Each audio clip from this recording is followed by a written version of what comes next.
So we're a little bit So early. we'll be at 10 minutes when you start. Oh, I see. Okay.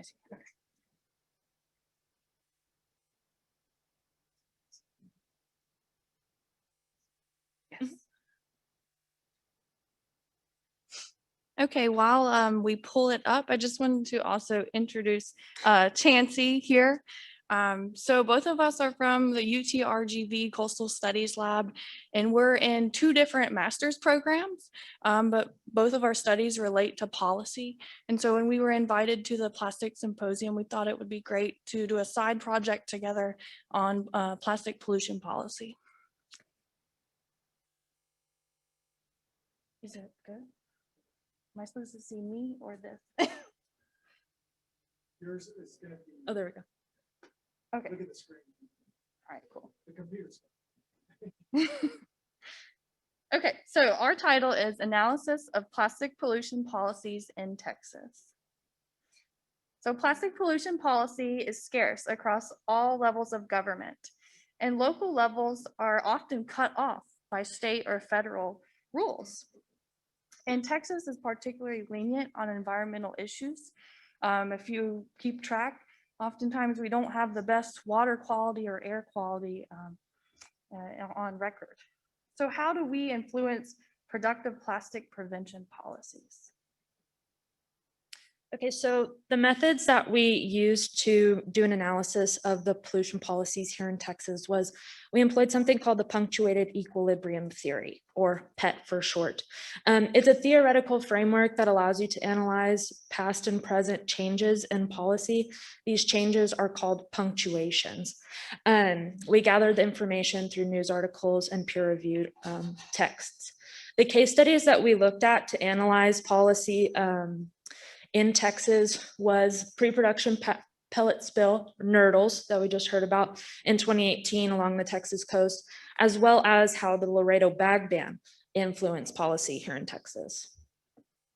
So how has the policy changed? So policies have a long period of stability without any changes, and this is due to the political subsystems, committees that are already in place. They don't want to change, they get stuck in a period of stasis. However, when something happens, this forces a punctuation or a change in the policy. So the change occurs through three ways. There's a focusing event, which would be the nurdle spill in 2018, something that brings an issue to light to the policymakers, to the public. Then once that has been brought to the attention of these people, there's a venue change. The venue change occurs when it moves from one sphere of politics to another. So for example, with the nurdles, you have it in the environmental sphere. You have the political committees dealing with the environment, looking at this issue, they're considering it. However, as more studies come about, more research is done, we realize it's also a human health problem because of what can attach to the nurdles getting into our food supply. So then it changes venues and it moves into the health sphere of politics and those subsystems and committees because they realize this is more than just an environmental issue.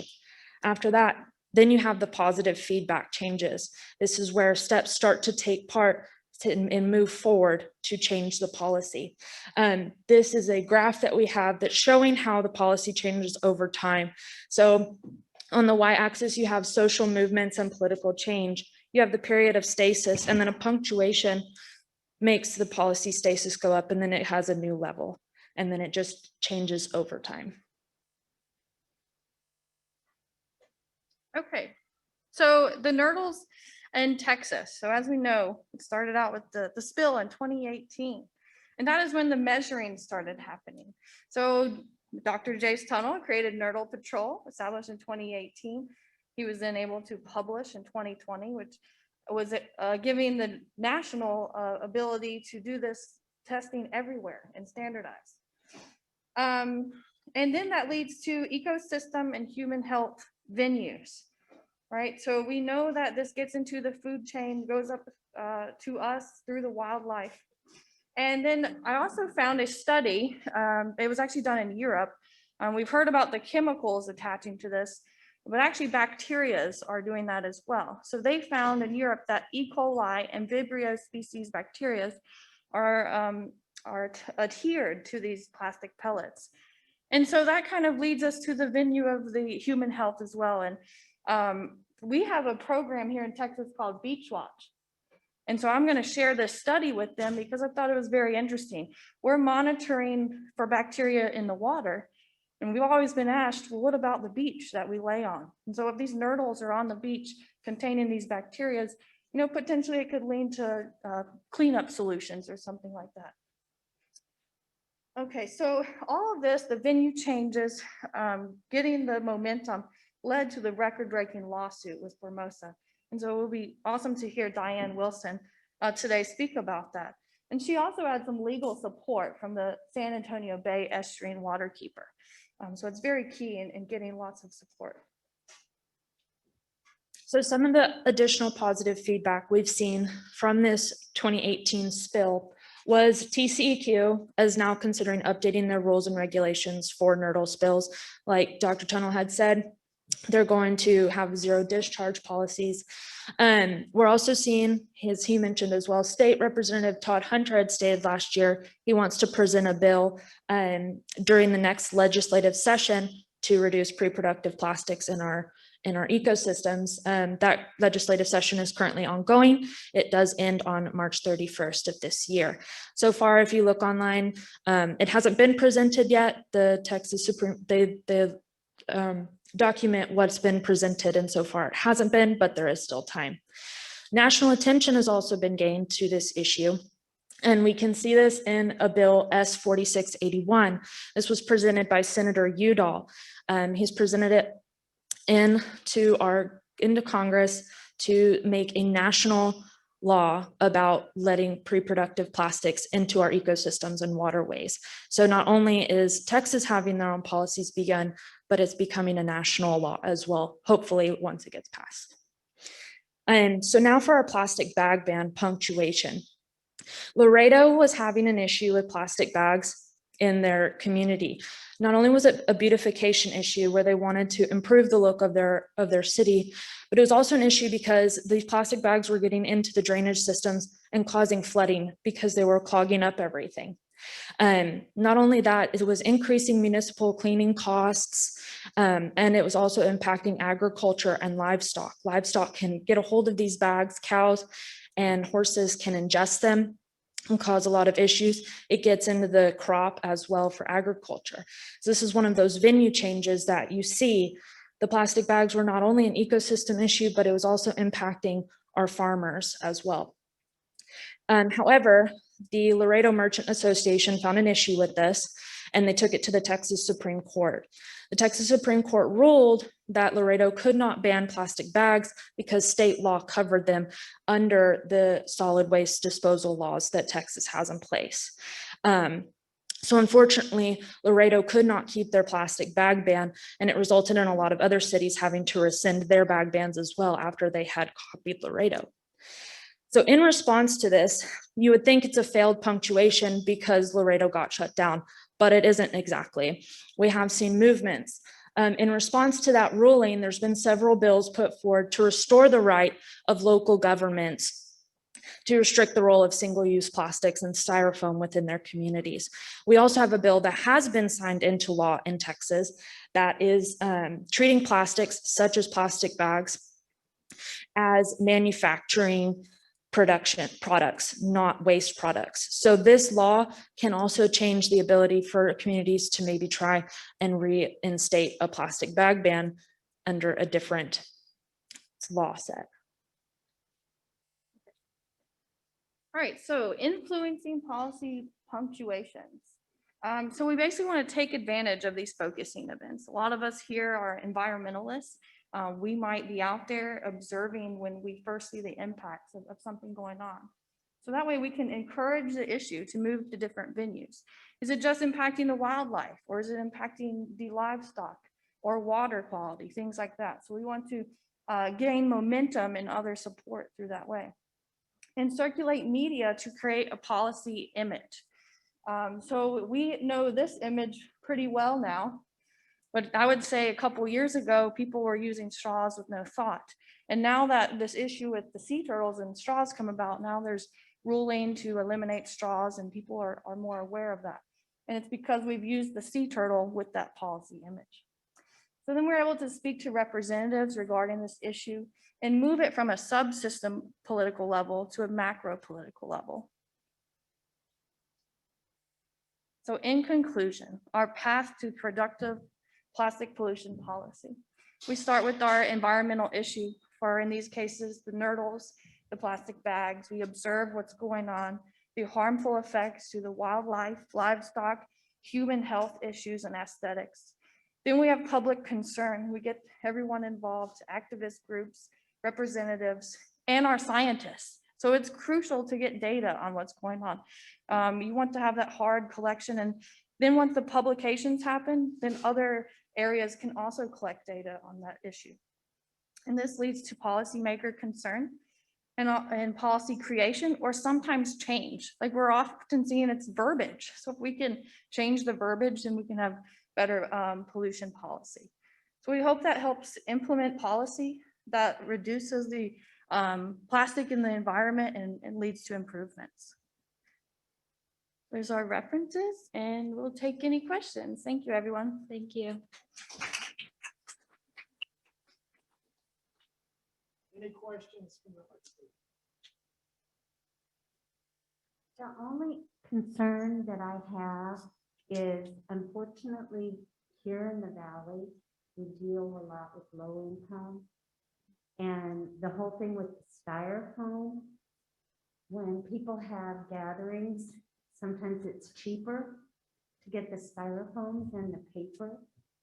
And I think it's something that we need to address as well, because again, people are gonna buy what's more economical for them to purchase, which is the styrofoam. So I think we need to educate the public, but I think we also need to try to look at a different angle of trying to eliminate the use of styrofoam. So again, I just think it's not just a pollution issue, it's an economic issue. Yeah, very good.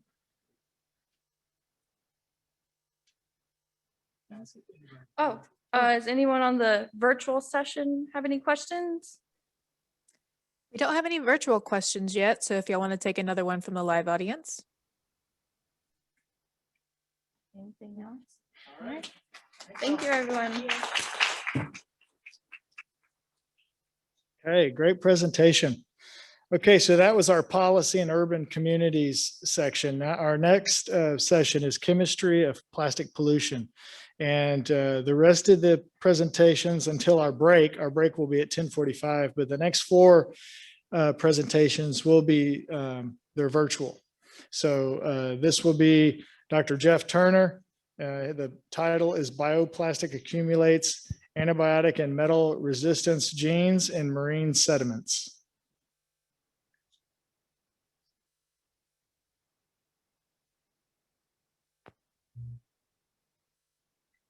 Good morning, everyone. I want to thank the University of Texas Marine Science Institute, the Mission Aransas Reserve, Texas Parks and Wildlife, Texas Sea Grant, and the Symposium Planning Committee, especially Jace, Sarah, and Katie, for hosting and planning the symposium. I'm excited to share the results of this collaborative study between Texas A&M University Corpus Christi and the Marine Ecology Group at the Water Research Institute in Italy.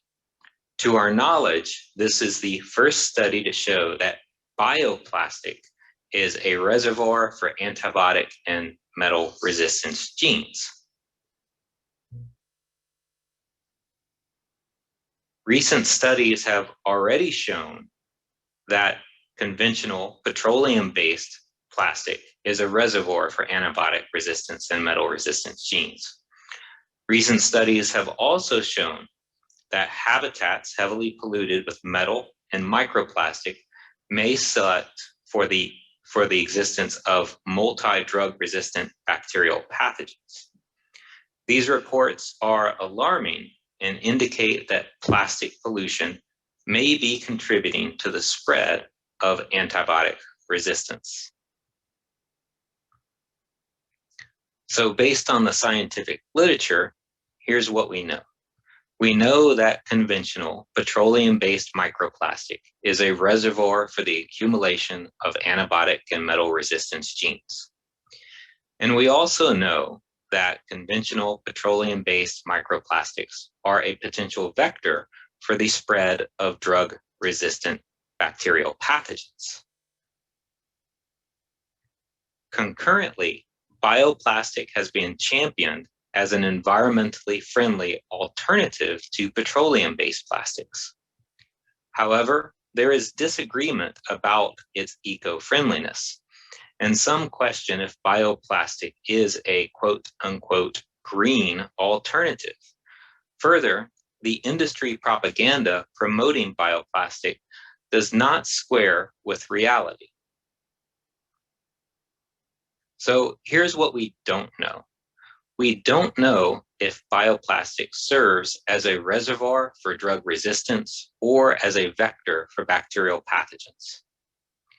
It would be prescient to know if future sources of pollution, such as bioplastic, stand to increase the spread of drug resistance. Fortunately, we already have shotgun metagenomic data to ask questions about bioplastic. We previously conducted microcosms at the sediment-water interface in the Laguna Madre.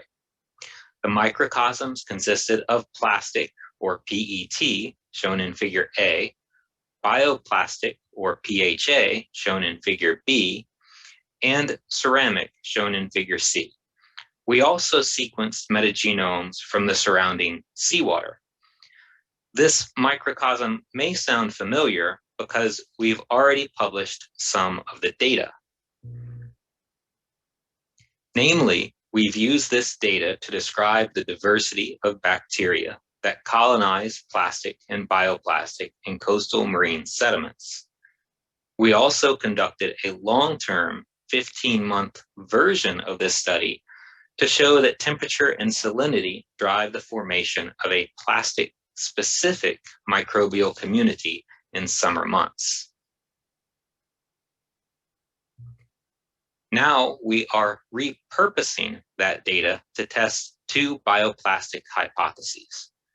First, bioplastic selects for the accumulation of antibiotic and metal resistance genes.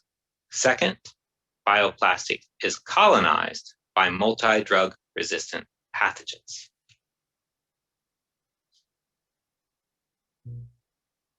This heat map shows the relative abundance of antibiotic resistance genes in biofilms fouling bioplastic, or PHA, plastic, or PET, and ceramic.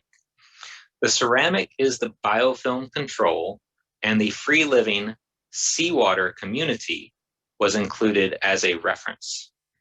Darker colors indicate the accumulation or enrichment of antibiotic resistance genes. You can see clearly that the three PHA samples, the three bioplastic samples shown on the right, accumulated significantly more antibiotic resistance genes compared to the PET, ceramic, and seawater samples.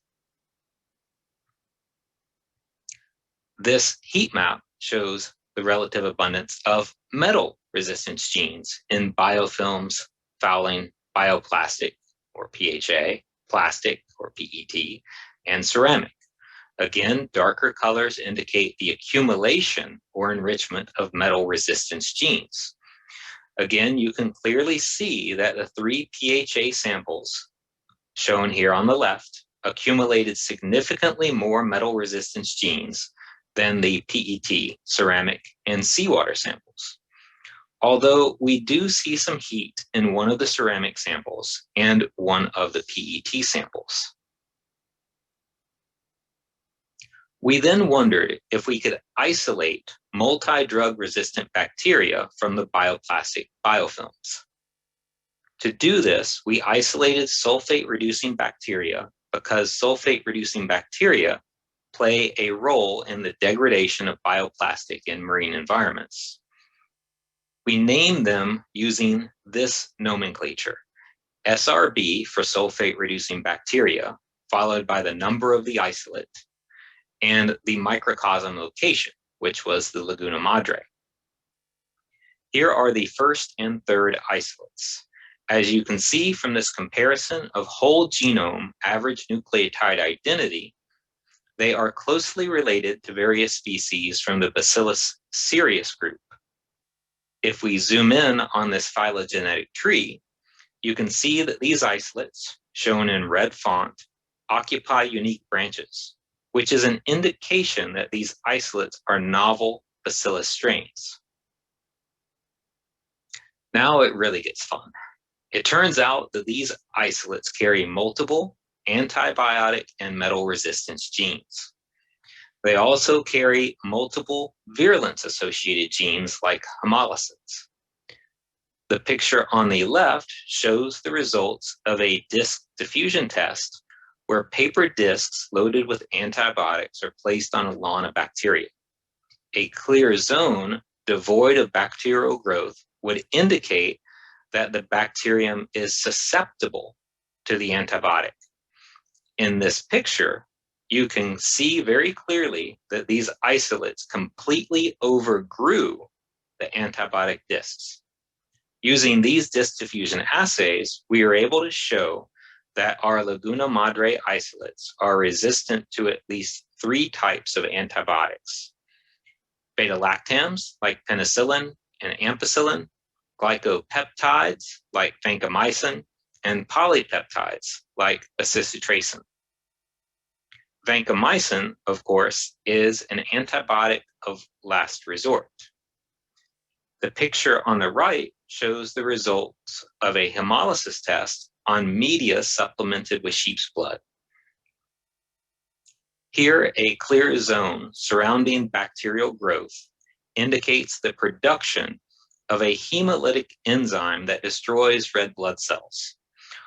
Our isolates are the colonies at the top of the plate surrounded by large, clear zones where red blood cells have been destroyed. The isolates toward the bottom of the plate, which are a little difficult to discern in this picture, these isolates were obtained from clinical infections, and they clearly underperformed by comparison. We can therefore conclude with high confidence that these results are a definitive proof of our hypotheses. We can conclude that 1, bioplastic selects for the accumulation of antibiotic and metal resistance genes. We can also conclude that bioplastic is colonized by multi-drug resistant bacterial pathogens. The bigger picture here is that we need to reevaluate our perceptions of bioplastic. In particular, these results make clear that bioplastic is not a responsible choice if society hopes to limit the expansion of the global ocean resistome and quell the spread of antibiotic resistance. This study, again, was a collaboration between Texas A&M University Corpus Christi and our colleagues at the Marine Ecology Group in Italy. This study was funded by the Texas General Land Office's Coastal Management Program, the Natural Sciences and Engineering Research Council of Canada, and Texas Sea Grant. Most importantly, this study was the product of hard work by people not named Jeffrey Turner. I'm especially proud of our early career scientists like Lee and Diego, who tackled the bioinformatics, and Rafa and Belen, who ran the statistics and created the figures, like those heat maps, and Julia, who pioneered the isolation of the drug-resistant bacteria, and Colin, who made quick work of the antibiotic susceptibility testing. That concludes my presentation. Thank you for your attention. I would be happy to address any questions. Great. Thanks, Jeff. So Jeff is actually attending virtually, and can accept questions. So let's start here in the audience. If there are any questions, come up to the microphone and ask. Here we go. And state your name so that people virtually can know who you are. Hi, I'm Tanya Tallard with Costa Cleanups, and great presentation. I didn't know any of that, so, but I'm just a little confused by what this means. So I guess I'm asking if it means that as these bioplastics get into our drinking water, does that mean, you know, us as humans are become resistant to the antibiotics? And I was a little confused about the metal. If you could just explain that. Okay, so if Jeff is on the line, can you answer that? Yeah, can everyone hear me? Yes. Yeah, so it's, you know, bioplastics like PHA, for instance, are an industry favored alternative to plastics because they share a lot of the same physical and chemical properties of conventional based plastics. So it's not really a surprise that they would act in a similar way, that they would also accumulate these antibiotic resistance genes and these metal resistance genes. The presence of the metal resistance genes, the reason that's important is because some of the mechanisms bacteria have for developing resistance to antibiotics are the very same mechanisms they use to survive or persist when they're confronted with heavy metals. So some of the mechanisms are the same, and these types of genes, the antibiotic resistance genes and the metal resistance genes, they are commonly carried on the same mobile transmissible elements. So when bacteria, there's this phenomenon called horizontal gene transfer, where genetic elements that contain genes like antibiotic resistance genes actually get transferred or shared between different bacteria. And in heavily polluted environments, whether it be pollution from heavy metals or pollution from microplastics, you see a greater occurrence of those transmissible elements. And in regards to the human health question, greater exposure to microplastics, whether they be conventional petroleum-based microplastics or whether they be bioplastics, could potentially increase your exposure to drug-resistant bacterial pathogens. And that would be, of course, a health concern. Thank you so much. Just a follow-up question. The bioplastics are typically like corn-based. So do you think this could be related to, you know, the pesticides or whatever in the corn growing production, or do you know why this might be? I don't think so. There's no evidence for carryover of pesticides or herbicides in these bioplastic products. Rather, I think it's a combination of two things. You know, these bioplastics are engineered to be as similar as possible to the plastics that they're replacing, right? And second, bacteria use a variety of weapons to compete with one another for space and resources. One of those weapons is the production of antibiotics. Bacteria themselves will produce antibiotics to compete, to outcompete their neighbors. And when you present them with a labile, biodegradable substrate like bioplastic, there's going to be a lot of competition. And that competition could be selecting for the evolution of antibiotic resistance. Okay, well, thank you. That we don't have any more time for questions, but if you are virtual and you had a question for Jeff, feel free to send him a chat and he'll be able to respond back to you there. Thanks very much for that presentation. Our next presentation is by Peter Sanchi, Effects of micro and nanoplastics on EPS aggregate formation, EPS aggregate formation. Twice. Hello, everybody. This is Peter Sanchez from Texas A&M University in Galveston. And I would like to thank the organizers for having me.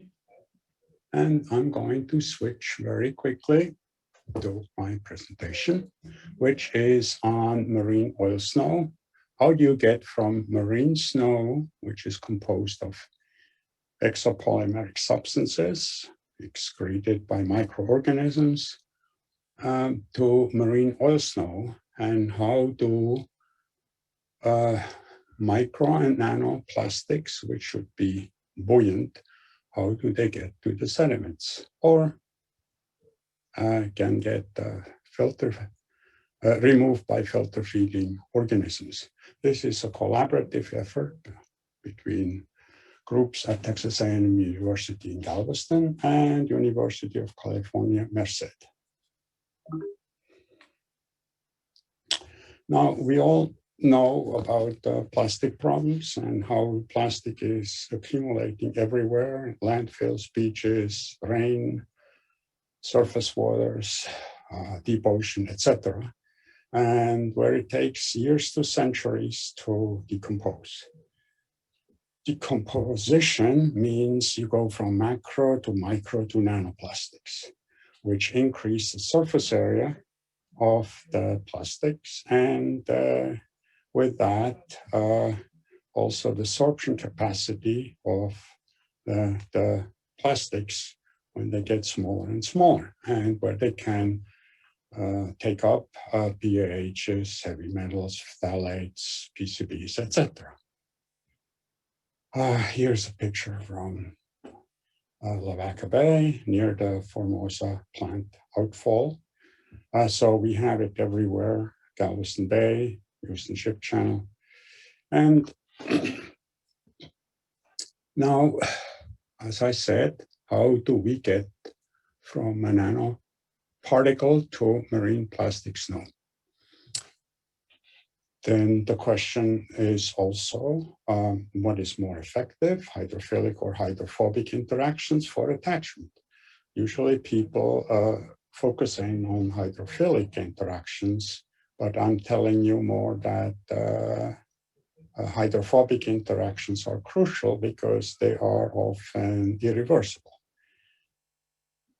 And also, how do nanoplastics trigger EPS release in phytoplankton, and can we quantify stickiness as the exopolymeric substances provide the glue for this marine plastic snow. Now, our experimental approach over the past 10, 15 years has been to use polystyrene nanoparticles and other nanoparticles of the plastic particles of 23 or 55 nanometer in size. We extract and purify those exopolymeric substances through culturing of bacteria and phytoplankton species, different species, followed by centrifugation, filtration, ultrafiltration, diafiltration, followed by freeze drying, then redissolving the EPS in artificial seawater. Then we observe the aggregate formation through applications of, for example, fluorescent dyes and fluorescent microscopy. We can also follow that through flow cytometry or with dynamic light scattering, where we have to remove first the particles, as otherwise we couldn't see the nano-sized material and up to about 5 micron in size. Then we relate the ratio to the protein to carbohydrate ratio of the EPS through FDIR or spectrophotometric methods, or the selective staining of proteinaceous or polysaccharide compounds. Here is a picture using fluorescence microscopy of such an aggregate, marine plastic snow aggregate, where you see the microplastics in green, chlorophyll in red, and carbohydrate in blue.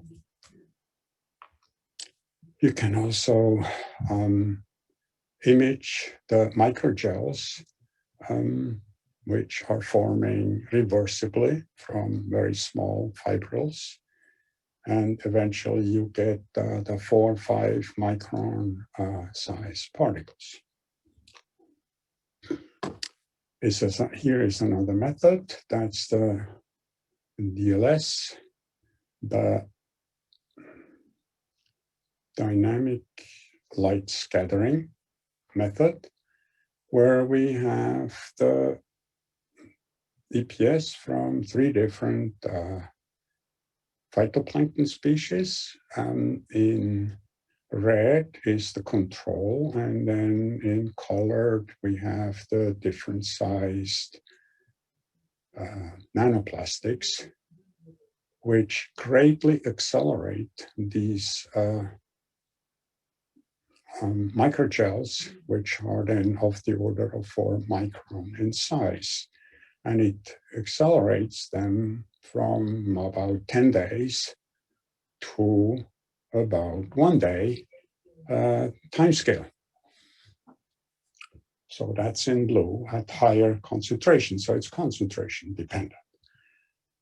This is another paper we recently published where we could show that microplastics and nanoplastics trigger the secretion of protein-rich extracellular polymeric substances from different phytoplankton species. And this is shown here as a function of concentration of the microplastics in the horizontal axis and the protein to carbohydrate ratio on the vertical axis. And then in different colors, you have either microplastics of 6, 1, or 0.055 micrometers, which is 55 nanometers. And as you can see, depending on the phytoplankton, you get a dramatic or at least a significant increase for any of those EPS. You get an increase of the protein to carbohydrate ratio of the EPS at the higher concentrations of the nanoplastics, even for the microplastics to some extent. Then here I'm going to show you our latest work a little bit, where we have another measure other than the protein to carbohydrate ratio as a measure of the stickiness of these exopolymers, and that is using magnetic tweezers. That works in the following way. We have magnetic beads, which are coated with the different EPS and are resting on a surface at the bottom, that's in blue there. And then we measure the magnetic force it takes to lift them from that surface. And at the same time, we also observe that with a microscope. And we measure this force, and then we quantify that force and give it the stickiness value of between 0 and 1. And as you can see here, there are the 3 different species, whereas the last one is a bacterium, the first 2 are a phytoplankton EPS. And you can see with increasing protein to carbohydrate ratio, you get an increasing stickiness value. So we have 2 different measures for the stickiness of this material. one, the protein to carbohydrate ratio of the EPS, and the other one, this new method. And the reason why the proteins are more sticky is because the proteins can change conformation, can fold, unfold, and expose hydrophobic areas when needed, and to other hydrophobic areas, and which then makes it more or less irreversible.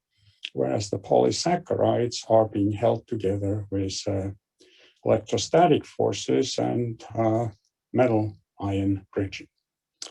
So this work then on the marine plastic snow is also an explanation why we observed the efficient removal of 40 nanometer size latex particles by oysters about 15 years ago,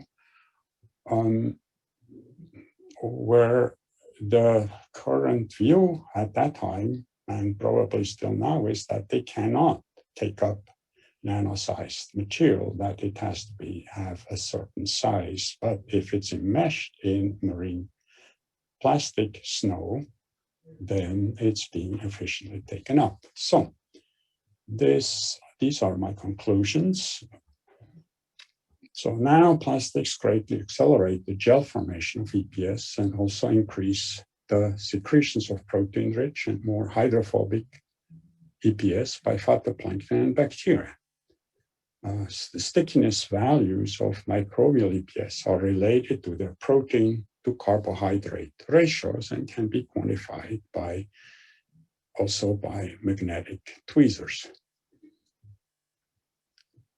And that provides an explanation why nanoplastics can sink out of the water. Otherwise, there would be buoyant, and also get removed by filter feeders. That is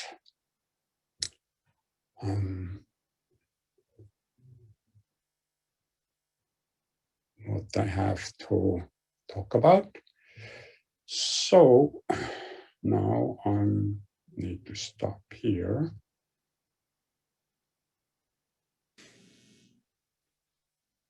Okay, good presentation. Thank you. Now, are there any questions for Peter in the audience? If so, feel free to come up here to the microphone, or Sarah, if there are any questions that you see in the chat. We do have one question from Jeremy Konkel. He's asking, what are magnetic tweezers? Well, as I explained, it's a new method. It's related to atomic force microscopy, where one can measure the force between macromolecules and surfaces, or between macromolecules themselves. And so it's an alternative which a student of Wei Chun Chin, our collaborator, developed in Taiwan, and then we used it.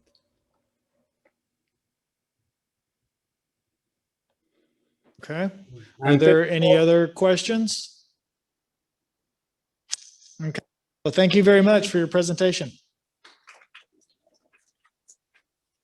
Okay, our next presenter is Zhang Tao, evaluating weathering status and sources of nurdles along beaches of Texas. Hi everyone, my name is Zhang Tao from Dr. Zhang Tao's group at the University of Texas at Austin Marine Science Institute. Today I'm going to present some of our preliminary results about evaluating weathering status and sources of nurdles along the beaches of South Texas. So what are nurdles? Nurdles are microplastics with around 4 millimeters in their diameters, and they are pre-production plastic pellets created during the plastic manufacturing and usually came into the environment at all stages of the plastic supply chain, such as the handling, the storage, and transportation. Based on our citizen science project Nurdle Patrol, they took nurdle counting surveys along the coast of the Gulf of Mexico. They found that nurdles are widespread along all the beaches and now it's a major source of plastic pollution on beaches. Since the nurdles were made by plastic, they were hydrophobic, and they could absorb some of the hydrophobic organic pollutants from the environment. And once these polluted nurdles were ingested by the marine organisms, such as the birds and sea turtles, they could act as a vector to transport the pollutants to the organism body. And we first get our idea about evaluating the weathering status of the nurdles from a past project we did last year. We analyzed the concentration of pollutants on nurdles from the beaches of South Texas. We found that these nurdles were made by polyethylene and polypropylene. And for the polyethylene nurdles, we categorized them into lightly weathered one and heavily weathered one based on their yellowness and their surface corrosion status. And from the pictures of the FTIR spectrum results, we can see that the red lines, heavily weathered polyethylene nurdles, tend to have new transmission peaks at the wavelengths around 15 to 2000 per centimeters. And we looked through the references. These peaks were related with the ester carbonyl and ketone group, which were generated from the oxidation of plastic. And interestingly, we also found that the heavily weathered nurdles tend to have higher concentrations of PAHs and PCBs compared to the lightly weathered nurdles. And from the pictures, the x-axis is the concentration of the pollutants and the y-axis is the sampling location. And we can see that the red crosses were almost all at the right of the black crosses, which means the red ones, heavily weathered nurdles, tend to have a higher concentration. And given the fact that the heavily weathered nurdles tend to have different parameters or characteristics compared to the lightly weathered one, we began to wondering how we can categorize or quantify the weathering status of the nurdles. And then we use 4 of our instruments to analyze 10 nurdles from our nurdle batch. And the nurdles were showed on the right panel. From number 1 to number 10, they have a darker color, and all of them don't have a significant surface chorus, which will disturb the FTIR analysis. And the 4 instruments we used is the FTIR spectrum, the pyrolysis GCMS, and the thermal gravimetric analysis, and the scanning electron microscope. Firstly, let's have a look about the FTIR spectrum results. And from the pictures, we can see that all the lines were overlapped, but we can still see like several peaks that is commonly found in all of the lines. The ones at the wavelengths at 750 and at 1500 and at 3000. These wavelengths were showed by all the polyethylene nurdles, but there is some kind of the abnormal area. The first one is at the wavelengths of 1000 and another one is at the wavelengths about 15 to 1700. And based on the references, the 10,000 wavelengths peaks is usually referred as the ester bond and linkages, and the peaks we can find from the 15 to 1700. These peaks were from the ester and ketone groups we just mentioned. And from the right 2 panels, we can see that some of the nurdles have the peaks, but some of the nurdles don't have. So these nurdles were totally different in their weathering status. And then we began to wondering how we can quantify this kind of weathering differences. And then we found the carbonyl index. The carbonyl index is the ratio of the absorbance of the carbonyl bond maximum and the symmetric CH2 stretching bond. And to easily understand this one, the carbonyl index is the ratio of weathered peaks over the plastic peaks. And from the table, we can see that from nurdle 1 to nurdle 8, the carbonyl index were almost in the same range from 0.2 to 0.4. But for the nurdle 9 and nurdle 10, the carbonyl index have a sharp increase to 0.75 and 1.25. And also from nurdle 1 to nurdle 10, we can see that the increase of the color of the nurdle is not symmetric with the increase of the carbonyl index. But from the carbonyl index, we can clearly see that at least on nurdle 9 and nurdle 10, the oxidation of the nurdles were occurred, and some of the carbonyl groups were generated on the surface of the nurdle. And then we use our pyrolysis GCMS to analyze the nurdles. Basically, the pyrolysis is a kind of furnace that heat the nurdle into 600 degrees C, and then with the protection of helium, and then the thermal decomposition products of the nurdles will be transferred to the GC column and separated, and then transferred to the mass spectrum and analyzed. By comparing the nurdle mass spectrum with the library, we can have an idea about the polymer type of the nurdles. And we found that some of the nurdles were made by polyethylene and some of the nurdles were made by polypropylene. And there is another mode of pyrolysis GCMS called evolved gas analysis, which will heat the samples generally from 40 degrees C to 600 degrees C in a long duration time, like 25 minutes.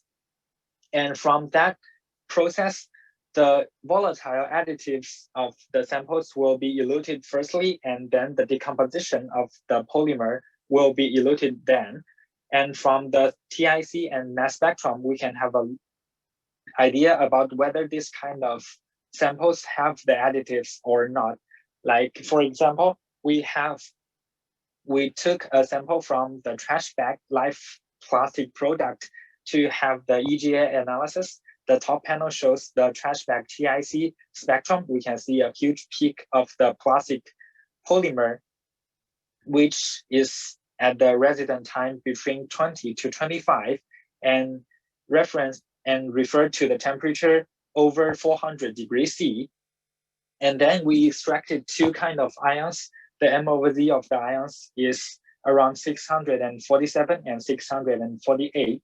We can see from the pictures that these two kind of the ions have the peak from the TIC, but it's not overlapped by the polymer, which means these two may come from the additives. And from the references, we found that these two kind of ions may come from a kind of plastic additive, Iraphagus 168, and they were used as a stabilizer or antioxidant that was commonly add to the life plastic products. But unfortunately, we run the EGA analysis of the 10 nurdles, but we did not find any of the volatile additives of the nurdles. And then we use our TGA to analyze these 10 nurdles. The TGA is kind of the heating balance, and will heat your sample from 40 to 60 degrees C, and then weight your sample, and any of the weight loss changes will be monitored by the computer. And similar with the pyrolysis results, the weight loss at 40 to 400 degrees C of nurdles in different weathering status were small and similar. So which means we did not find any of the additives based on the TGA analysis too. And finally, we run some SEM analysis of our nurdles. And for this time, we found huge differences between the lightly weathered nurdle and heavily weathered nurdle. We can clearly see from the pictures that there were more mechanically eroded cracks and grooves on the surface of heavily weathered nurdles, which increased their surface area, and which is related to our previous result that the heavily weathered nurdle tend to have a higher concentration of pollutants compared to the lightly weathered nurdles. So in summary, the nurdles we sampled from the beaches were dominated by the polyethylene with a small portion of polypropylene. And the weathering status of polyethylene nurdles could be tracked by monitoring the generation of ester carbonyl groups or the ketone groups and via the FTIR. And it was really hard to analyze the additives of nurdles since they were all the pre-production plastic products. And for the future plan, we plan to monitor the molecular weight distribution of nurdles via the geopermission chromatography. And also we want to evaluate the source of the nurdles from the beaches. And that's all for my presentation today. And thanks to our lab and the Nurdle Patrol program and the mission Arantas nurse, I can get our samples. And also thanks to my funding agencies. And I was willing to take any questions. Excellent, great presentation. Okay, if there's any questions here in the audience, if y'all come up to the microphones. And then, okay, here we go. Make sure to state your name first. Good morning. My name is Susan Upton, and I have a question. You mentioned that once you differentiated the lightly weathered to the more heavily weathered nurdles, that they had a higher concentration of contaminants, but you also said that they had a larger surface area because it looks like as they aged and they became more weathered on the lower end of that scale of 1 to 10, then it had more surface area. So I guess you had to take into consideration that it was larger and therefore also had a higher concentration. But isn't there also probably a higher risk that as they deteriorate and become more weathered, that they could crack apart or start to disintegrate, and then we have a lot of small weathered pieces that continue to enlarge and collect particles? Thanks for your question. That's really great. But for the heavily weathered nurdles, usually we just refer to the whole nurdles we can pick up from the beach. And when we do some surface property analysis, we found that several crackers or abrasive moisture surface on the nurdles, and this kind of surface provide a lot of area for the pollutants to absorb on the surface. And also we did some pollution bioavailability access, and we found that the heavily weathered nurdle have a lot of concentrations of the pollutants, but the bioavailability of these kind of pollutants on the heavily weathered nurdle is lower than the lightly weathered nurdles.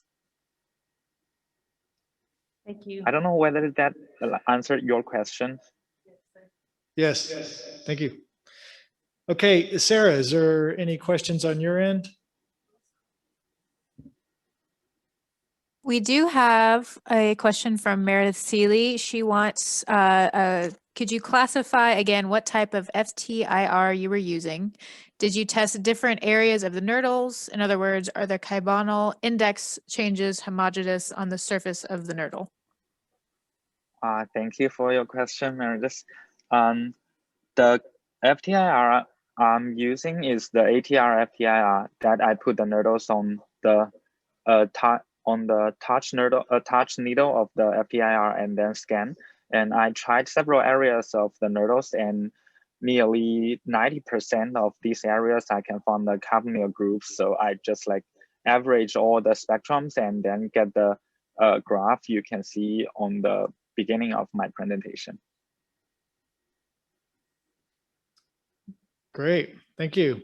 Okay, that's all the questions or time we have. So if you have anything for Tao Tao, feel free to put that in the chat and he can answer it there. Moving on, this is going to be our last presentation before the break. So we'll have a break after this next one. Okay, so the next speaker is Dr. Jeremy Konkel. His presentation title is Mercury and Plastics in Commercial and Recreational Fisheries in Lavaca, Matagorda, and San Antonio Bays, Risk Assessment and Interaction Between the Two Contaminants. Hello, everyone. Welcome to my talk about a project that our lab, in collaboration with Dr. Jessica Dutton at Texas State, recently had funded by the Matagorda Bay Mitigation Trust.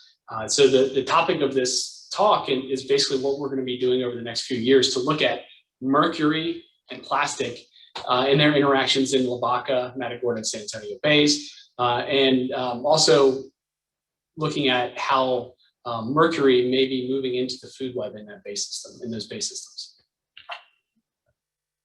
Now we know that Lavaca Bay is similar to almost all other aquatic environments. There is a lot of plastic debris, plastic litter in that bay system. It's similar to what you'll see anywhere else in the world. However, they also have this, which is pre-production plastics. So pellets and powder flakes from a manufacturer. And we know that from 2017 to 2019, that Formosa did clean up a lot of this material, anywhere from 185 to 1,800 tons of plastic debris that they produced. That wasn't all of it by any means. So there's still a lot more out there. And based on some of the pictures Diane has been sharing, it does look like there is some more that's still coming out. Whether it's the same amount or not, who knows? But it's still coming out. And so this bay has this unique properties of, pre-production plastics, post-consumer plastics, and mercury. So this area here that is south of Formosa is the original mercury hot zone before it was remediated and closed down in 2007. So since then, it's been in long-term monitoring, and some of the latest data we have is from 2015 that shows that sediment still has mercury in it, 0.05 to 0.46 milligrams per kilogram. And the average was 0.25 milligrams per kilogram across the 58 sites that were sampled within that hot zone. We know that some of this mercury is getting into the fisheries in this bay. For example, in 2016, the red drum caught in the enclosed area had an average of 1.32 milligrams per kilogram mercury, whereas the areas outside of that hot zone were lower, almost 2/3 lower at 0.42 milligrams per kilogram. So it definitely, the location you caught a fish and where you fish may influence the amount of mercury in it. And even though the mercury concentrations in those fish outside of that hot zone are lower, they're still higher, 2.6 to 8.1 times higher than other red drum that have been caught along the Texas coast by Dr. Dutton. So we know that this bay system, inside and outside, has elevated mercury levels in some of the seafood and some of the fisheries and shellfish in that bay system. So during the lead up to the lawsuit, I went out and I collected some plastic samples from around this bay system just to see if there was any potential for that plastic to absorb mercury, because there's not a lot of this data or a lot of information about that. There's only a few papers in the literature that talk about or have examined mercury absorption on the plastic. So we wanted to look and see if that was even possible. And so we went to these 5 sites. You see them on your screen in yellow. So you can see them here. And we try to pick a variety of sites close to Formosa and also in Palacios far away to see what the effects were. And this is the data we had. And this is a really preliminary work, but you can see there at site 1. So site 1 right here, you can see this is plastic powder and particles. Not super old material there, but looks somewhat new. And you can see that the concentration is an order of magnitude lower than what I was showing you in sediment in the previous slide. So that's a good sign. The mixed plastic debris at site 2, this is probably material that's a little older. It's been out there longer. It looked to have an order of magnitude higher mercury concentration. When you get down to other materials we collected at site 2 there in August 2018, you jump another order of magnitude. And this was foamed polystyrene. And so this material has a lot more surface area, a lot more pore space. So it has the ability to absorb more mercury. So we think that's why. And so that's part of the reason we want to start looking at this in more detail in the bay system. We know that there is mixed plastic debris all the way over in Palacios, which is over here, that also has mercury on it. So that indicates that it could be possible for plastics to be transporting mercury around the bay system. One thing we noticed when we took some more samples later that year in October is that yellow plastic, which typically implies it's a little older, also has higher concentrations of mercury. So there's some variation here in the materials we sampled, and that was intentional to try to get at whether older plastics that have been in the environment longer, or that have more pore space, do they absorb more, which was what we were expecting. And we saw that, but this was only a few samples. So we're going to expand upon that when we get into the actual study here. So what do we know? Lavaca and Matagorda bays have mercury, plastic debris, and pre-production plastics. So we want to look at the interactions of those. We want to see if mercury is in fish at higher concentrations, or we know that mercury is in fish at higher concentrations in this bay system compared to the rest of the Texas coast. And we know that mercury is found on all plastics, although it was at pretty low concentration. So it's not something that's going to, kill you. And the interesting thing about this whole study is that despite it's a terrible thing that you have this much material there, but so it's a worst case scenario, and worst case scenarios often present really interesting case studies to understand the interactions between materials. So that's what we're hoping to get out of this, is looking at this system where you have all this material and you can study it in more detail. So what are our questions of the study? Number one, how are plastics and mercury interacting in the target bay system? And so to do that, we're going to sample all around the bay system. I'll show you on the next slide a map of that. We're going to look at water, sediment, and fish to see how much mercury is on them. We're going to do some controlled lab studies to look at what variables influence absorption of mercury on the plastics. And then we're going to do some field studies where we deploy samplers where we put plastic in it and look at the different accumulation rates of mercury on that plastic. And so by doing that, by doing what I've shown here in 1 and 2, you can get a pretty good idea of the interactions and influences on mercury uptake and maybe transport around the space system. And then the last objective there, or question is do mercury levels in fish and shellfish exceed federal and state advisory levels?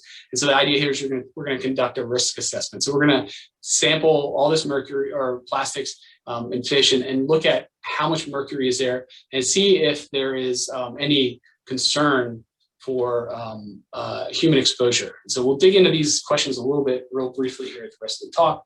This is our sampling map. The blue drops there are shoreline and water sampling.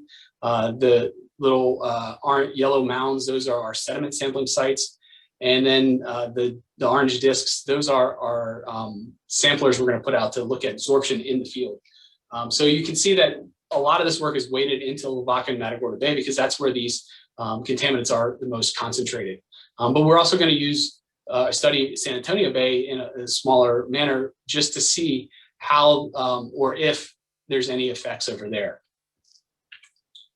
With the risk assessment, we'll look at the mercury concentrations measured in fish and shellfish and determine if there's an exceedance of EPA or Texas advisory consumption advisories. And then we'll calculate consumption limits. And then one interesting aspect of this research is that we're also going to include selenium analysis in our samples because there's a growing body of evidence that suggests that the selenium to mercury ratio may influence availability of mercury if it's consumed. And so if you have a 1-to-1 ratio or higher of selenium to mercury, then you may actually reduce the toxicity of that mercury, and it may reduce the potential dangers of seafood consumption. But again, that is still an ongoing work in progress, and that's something Dr. Dutton is gonna take the lead on. So our project timeline, we're hoping to get started in the next couple months and really take off with our shoreline and sediment sampling and shellfish and fish sampling, get those going and start that analysis. And this will take us over the next 3 years to complete. So hopefully each year at the symposium, we'll have more and more data to present and tell you about. With that, I'll end and open up the questions after I make an announcement real quick. So if you're looking for a postdoc and you are a plastics researcher that has conducted field studies, we're looking for somebody that will largely be the lead on the field aspects of this project for us for our responsibilities here in Texas A&M Corpus Christi. So it's a 2-year project. One other thing I'm looking for in a candidate is somebody that has experience with extraction and analysis of organic contaminants using solid phase extraction catchers, GC or LC mass spec systems, because that's another important aspect of the work we do in our lab. And we may do some of that analysis with some of the materials we collect in this lab, in this study. So again, it's a 2-year position. We'll advertise sometime in the coming months and have an expected start sometime in summer 2021. And if you want to read more about our lab, click on the QR code scan the QR code here and read more about us. And I'll be posting this job, this opportunity when it comes available, probably on Twitter, but also other job boards and hopefully word of mouth. So with that, I'll take any questions. You didn't know that you could actually come here and get a job too, right? Great presentation, and looking forward to seeing the results of that year after year, Jeremy. That's great. Are there any questions for Jeremy about his upcoming project, what it might entail? Okay. Rick Kalke's coming up here to the microphone.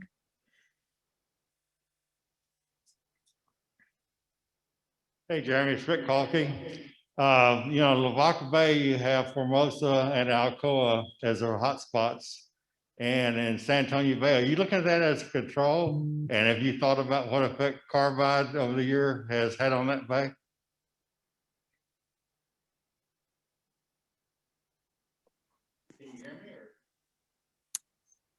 You should be able to unmute yourself, Jeremy. Ask him again. Jeremy, can you hear me now, or? You look like you're in the daze. We're trying to get him unmuted. He should be able Anyway, to. I'm just questioning the fact if you're using San Antonio Bay as a control site. If you are, what effect do you think Union Carbide has had over all the years it's been there? DuPont, you know, up the Barge Canal, you know, that's been a hot spot that Diane's been kind of rattling for years. Oh my gosh.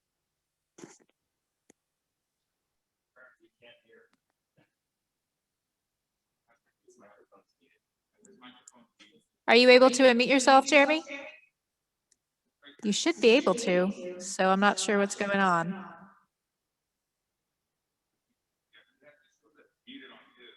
Anyway, I'll catch you back at the lab. So I'll see you later. Bye. Jeremy, if you think you can write up in 5,000 words or less in the chat, feel free to do that. Sorry about that. Anybody else have any questions? You probably want to ask in the chat, I'm assuming.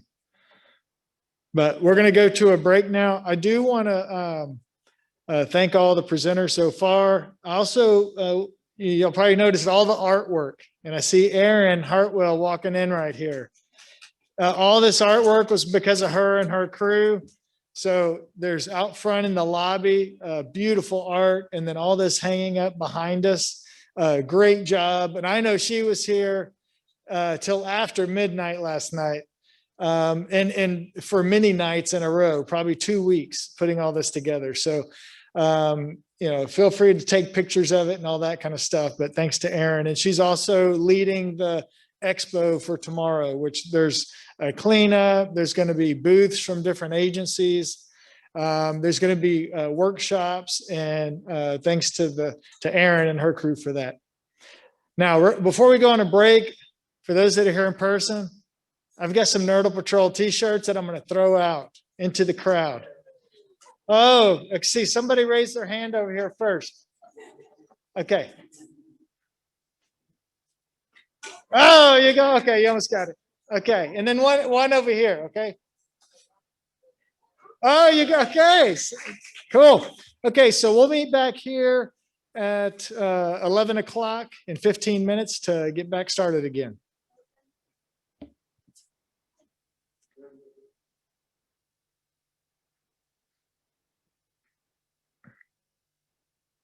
Okay. So our next session that we're going to have is on monitoring. Our presenter is Caitlin Wessel, and her title is Microplastic Abundance and Distribution Along the Continental Shelf in the Northern Gulf of Mexico. Hello, my name is Caitlin Wessel, and I am the Gulf of Mexico Regional Coordinator for NOAA's Marine Debris Program. Today, I'm going to present data on microplastic abundance along the continental shelf in the northern Gulf of Mexico. Worldwide, the most common type of marine debris found is plastic. Plastics are not biodegradable. Instead, they photodegrade, which means that as they are exposed to UV light and wind and wave action, they break down into smaller and smaller pieces called microplastics. A microplastic is generally defined as any plastic piece that is smaller than 5 millimeters in size. You can either have a primary microplastic, which is a plastic that was produced to be a size smaller than 5 millimeters, or you can have secondary microplastics, which have broken down from larger plastic items. Beginning in September of 2016 through May of 2019, samples were collected from Brownsville, Texas to the Florida Keys. This was done in collaboration with NOAA Fisheries Southeast Area Monitoring and Assessment Program's yearly plankton sampling. Sampling covered 96 stations over the 4 years, spread out across the US portion of the Gulf of Mexico. At each station, samples were collected to determine the abundance of microplastics throughout the water column and at the sea surface. Stations ranged from shallow, nearshore areas at depths of 9 meters, all the way to the edge of the continental shelf, where depths reached 1,065 meters. Salinities across the sampling stations and throughout the water column varied from 27 PSU to 37 PSU, with an average salinity of 36. Samples were collected during various weather conditions, but wave heights never exceeded 1.5 meters during sampling and were on average 0.5 meters. From 2016 to 2018, I was working on accumulating Gulf-wide baselines, and then beginning in September of 2019, we began the long-term monitoring of 24 sites Gulf-wide. Water samples were collected using 3 different sampling techniques.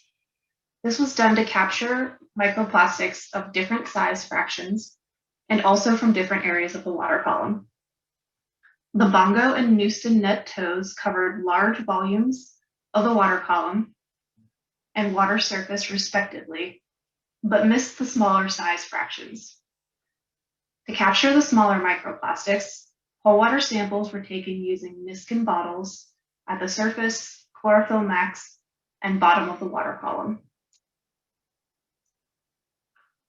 Once collected, net tows were sieved and then hand-picked using a microscope, and whole water samples were filtered and then plastics counted under a microscope. Microplastics were identified according to morphological characteristics and physical response features. When indeterminate, a piece of unidentified material was not recorded, so that total counts remain conservative. Plastics were counted and categorized into 6 broad categories: fibers, fragments, lines, pellets, films, and foam. The main questions we wanted to answer were where and how many microplastics are in the Gulf of Mexico, and also what is the structure and composition of that microplastic pollution. In surface whole water samples with a minimum detection size of 0.7 microns, we find between 1 and 72 microplastics per liter, with an average of 7 microplastics per liter, or 6,964 microplastics per meter cubed across all of our surface water samples. You can see that there are variations in the concentrations by site, but there are no significant differences across all sites, or if you look at them by state. The average of just the sites off Texas was 6.4 microplastics per liter. There were also no correlations between the number of microplastics and the distance the site was from shore. This site in the middle of the Gulf had the highest concentrations that we found at 72 microplastics per liter. It's an average of 3 1-liter samples that ranged from 47 to 95 microplastics. So far, it is unclear why this sample site was so high, but it might have something to do with the loop current. The Newston tow samples also looked at water surface and are able to cover a much larger volume of water, but at a cost. And that's because the mesh size on the Newston is much larger at 505 microns. When you lose the smaller size fraction of microplastics, our Gulf-wide average decreases to 0.7 microplastics per meter cubed. Due to the low variation found in Newston tows, there was no significant difference between any of the 5 Gulf states. Microplastic sampling techniques and reporting varies drastically, but looking at other studies that report the number of microplastics per volume, we can get a rough idea of what microplastic surface concentrations look like in other areas. As you can see, concentrations are kind of all over the place, but the Gulf is more similar to other contained water bodies like the Baltic and North Seas or the Mediterranean.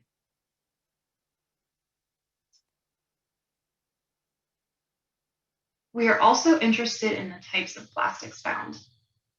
The secondary microplastics consisting of fibers and lines dominated the types of microplastics found across both sampling methods. But in our whole water surface samples, beads, which are our primary microplastic, came in as the 3rd most common microplastic found. These variations in type can be explained due to the size of microplastic the different sampling methods can capture.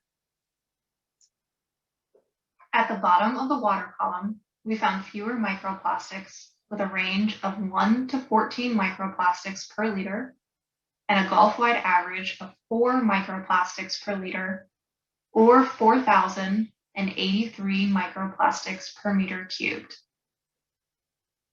The average of just the sites off Texas was slightly higher at 4.75 microplastics per liter. One interesting observation is that there was actually an inverse relationship between surface and bottom microplastic concentrations. At sites with a higher abundance of microplastics at the surface, there were typically a lower abundance at the bottom of the water column, and vice versa.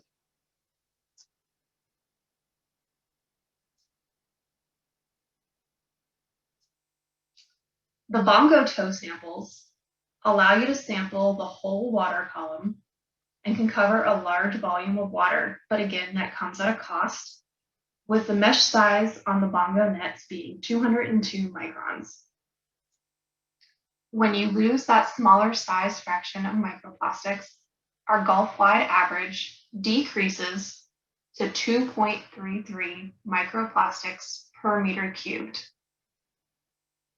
Looking at offshore Florida, they had the highest water column microplastic concentrations at 9 microplastics, and that's an average of 10 samples.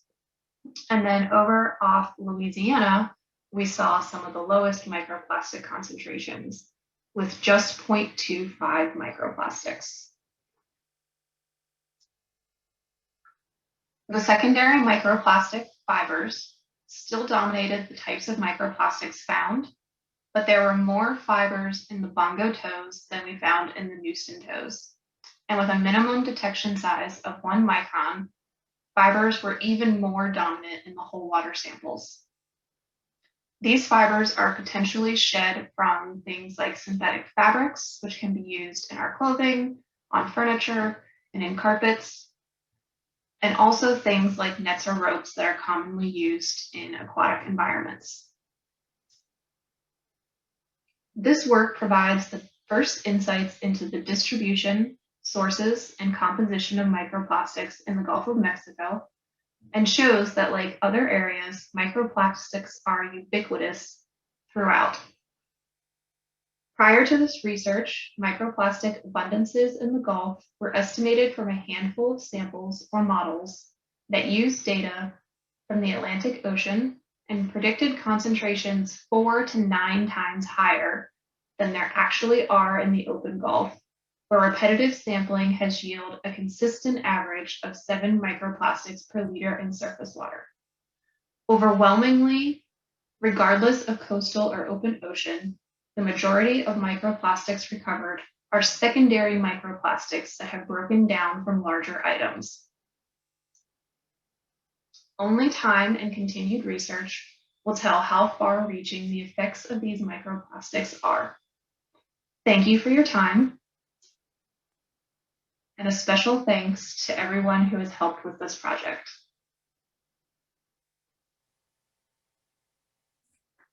Great. Okay. Surprising information there, I thought. So are there any, is there anyone in the audience here that has a question for Caitlin about her presentation? Okay, what about anybody online? Yes, we have one question. I am wondering if you happen to see any PVA fibers.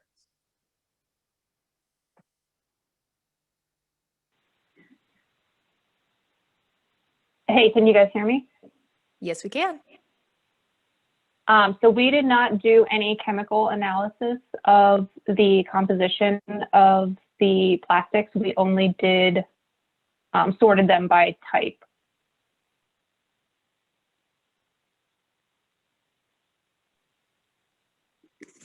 Are there any other questions on your end, Sarah? We do have another question. Caitlin, how did you determine your categories, plastic, fiber, nurdle, etc.? Determine which categories to use or determine how to classify the categories? How to classify. Yes, so it was a little bit of trial and error. One of the biggest problems we had, at least in training new folks that were sorting, was establishing the difference between what was considered a line and what was considered a fiber. And so we ended up writing out specific details about what, and then also taking photographs so that we had specific examples of what a specific type or category should look like, or feel like, or be shaped like. And so it was a bit of a learning curve when we first started it, because I had an idea in my head what a fiber was and what a line was, but not everybody that was working on the project had that same idea. And so once we started training new people to do it, we did have specific examples of what we meant by each category. And for the example that I said with fibers and lines, generally lines were a bit thicker and generally straight, whereas fibers were a thinner and usually bent or twisted. Okay, perfect. Okay, if there's any other questions for Caitlin, feel free to put them in the chat. I'm interested in the beads and the data you found there and where the highest concentrations are, but I'll get with you later on that. Okay, that sounds good. Okay, so our next presentation for talking is so slow in by that recording. Alexa Mendoza, and her presentation is presence of microplastics in rivers that propagate within the Veracruz reef system and in reefs exposed to their discharges. Hello, good morning for everyone. I am Alexa Mendoza from the Universidad Veracruzana in Veracruz, Mexico. I am going to present my work named Presence of Microplastic in Rivers that Propagate Within the Veracruz Reef Systems and in Reefs Exposed to Their Discharges. This work is my master thesis that is still in development. My directors are Dr. Lorena Rios Mendoza and the Dr. Horacio Perez España.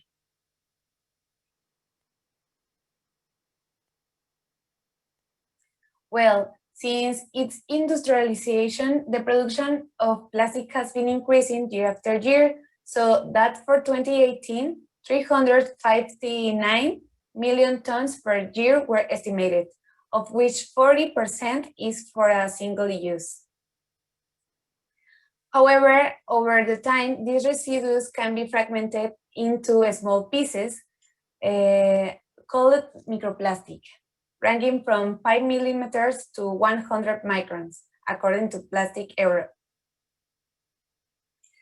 Microplastics are considered environmental pollutions because they have accumulated mainly in oceans and around the world with concentrations of up to 100,000 particles per cubic meters, representing a greater risk than macroplastics because their size facilitates incidental ingestion by organisms such as seabirds, mammals, and sea turtles, but also corals and even zooplankton. Okay, microplastic have been studied mostly within the oceans. However, it is known that rivers can function as transport routes for microplastic from the upper basin to the open sea. And a relationship is known between the rainy season and an increase in the concentration of this due to the increase in the river runoff. Microplastics can be divided into primary, such as those that are manufactured in millimeter sizes, and secondary, those that are fragmented from larger products. On the other hand, for their study, they are usually classified in size, depending on the author's observations, in color, since a relationship has been found with its consumption and the color of some dams, and by its forms in fragments, films, sheets, pellets, polystyrene forms, and fibers. But in this work, the fibers were not taken into account because it is easy to confuse them with other materials. So it is necessary to identify polymers by spectroscopy. But due to the pandemic, I will not be able to carry out my research stay to take it to Cape. There are relatively few studies about microplastics in Latin America, and Mexico is in the second place.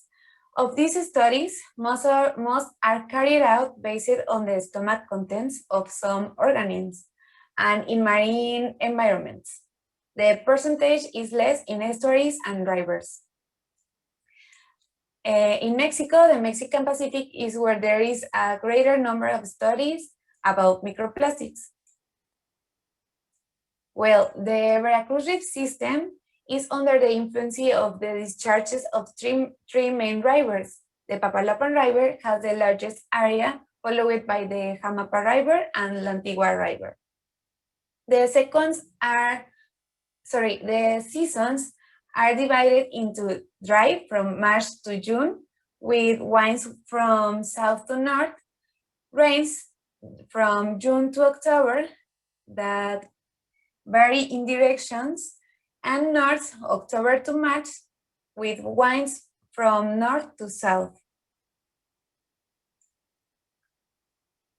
The Papaloapan River Basin has 445 municipalities and a population of more than 3 million inhabitants, of which 51% is urban, in contrast to the inhabitants of the Jamapa River and La Antigua River.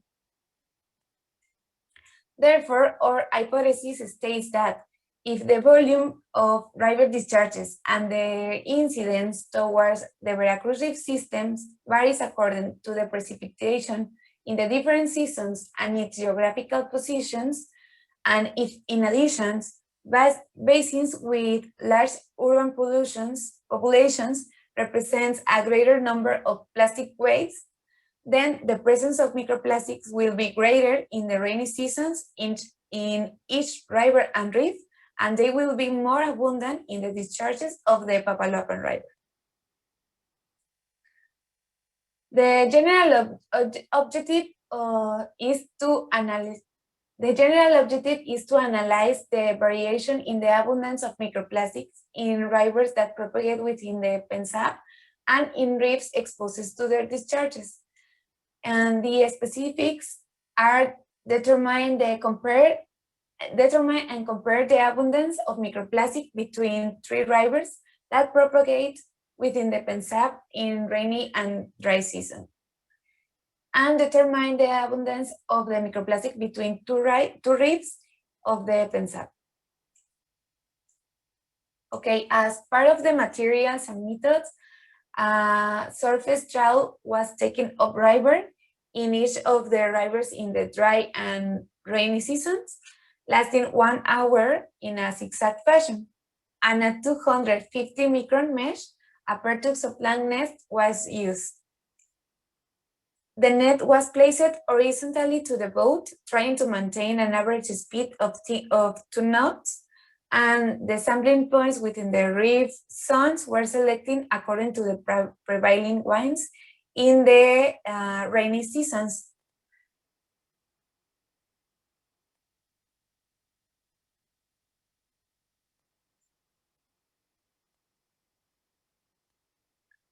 Okay, for sample analysis, a Petri dish was placed with water as a blank. Then sieves of different mesh size were used to filter the samples depending on the amount of organic matter.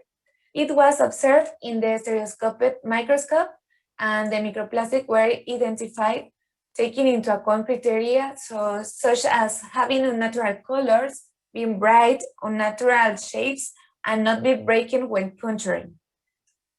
The identified microplastics were placed into Petri dishes to annotate shapes, colors, and measurements, and later transferred to aluminum plates for labeling and storage. As part of the results, a higher concentration of microplastic was found in the Jamapa River, followed by the La Antigua, and finally Papaloapan River. So this rejects the hypothesis about the Papaloapan River. However, in the 3 rivers during the rainy seasons, higher concentrations were found, so this hypothesis is accepted. In terms of size, there was a tendency towards larger particles in the dry seasons in contrast to the rainy seasons. However, the category corresponding to less than 1 millimeter was the least common.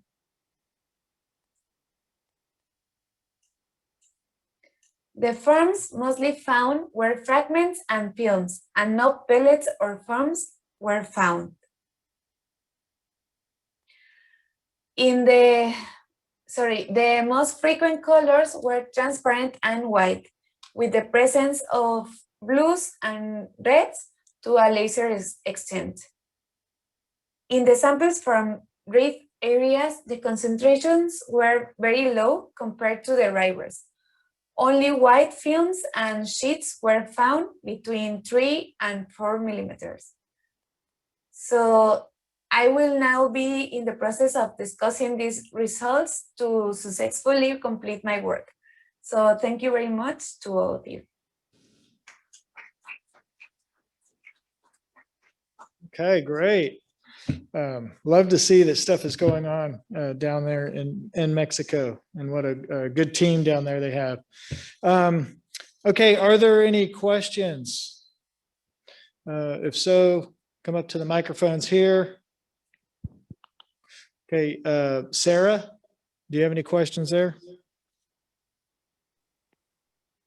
Don't see any questions online yet, no. Okay. Okay, well, we'll go ahead and move on. And if anybody has a question, feel free to put it in the chat, and Alexa can respond there. Thanks again for that great presentation. Okay, for our last presentation before we have a lunch break, it's going to be by Maureen Hayden, and her title is Analysis of Microplastic Pollution on 3 Texas State Park Beaches. From Texas A&M University. And one thing I want you all to do for a moment is take a step back and think about, in the past week, anytime you've used one of the following items: a straw, a plastic grocery bag, maybe some takeaway containers and plastic utensils the last time you ordered out because of the pandemic, maybe a plastic drinking bottle or a coffee cup. And so with all of these convenience items, one thing they all have in common is that they are made from plastics. And I'm sure it may come as no surprise to you that plastics are a hot topic when it comes to climate change and the impact they are having on our environment. Specifically, when it comes to marine life, plastics can have several effects, such as the first thing we usually think about is accumulation in the gut. So this is when plastics will be in the gut but not actually stay in the gut, they'll pass through. So this can lead to retention in the gut.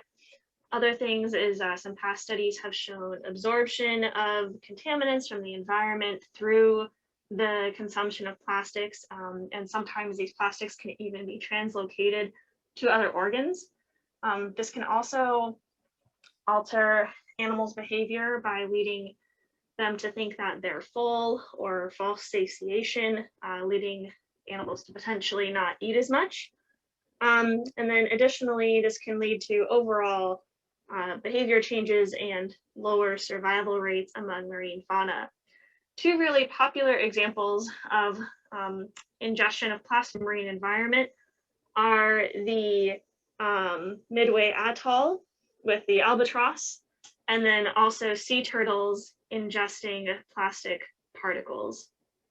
So while these are charismatic megafauna and what we usually think of, right, whales, turtles, seabirds, and fish, when it comes to plastic ingestion, we also need to take a look at lower trophic levels, such as invertebrates. So specifically, my project is focused on beaches and lower trophic levels, or beach fauna. And here on the Texas coast, in the Gulf of Mexico, I'm specifically interested in these tiny pasturide amphipods. Now, these guys are typically range in size anywhere from 0.5 centimeter to about 1.5 centimeters. They live in the sand, and so they live in the swash zone where they will stay moist, but they usually bury down during the day. And they're a common food source for a lot of predators. If you look in that red circle and watch, you can see them swimming away now. And again, like I said, typically to avoid predators, they can swim a little bit, but they'll spend most of their time buried in the sand, just like that. And so to know if these interstitial fauna or small amphipods are at risk of plastics, we need to first ask ourselves, are there plastics in their environment, and what are plastics? So microplastics specifically are defined as small plastic pieces that are less than 5 millimeters in length. So that's about 0.5 centimeter, or the size of a frozen. So here are some photographs of microplastics. So on the left-hand side, you can see some plastics in my hand. And then specifically on the right-hand side, we have what's called a nurdle, which are plastics that are used for manufacturing, but you can also get microplastics through the breakdown or degradation of larger particles into these smaller fragments, which you can see in the center image here. Similarly, plastics can break down into even smaller size categories known as nanoplastics, and these can be less than 1 millimeter in size, and I have highlighted these outlined in red on the images below.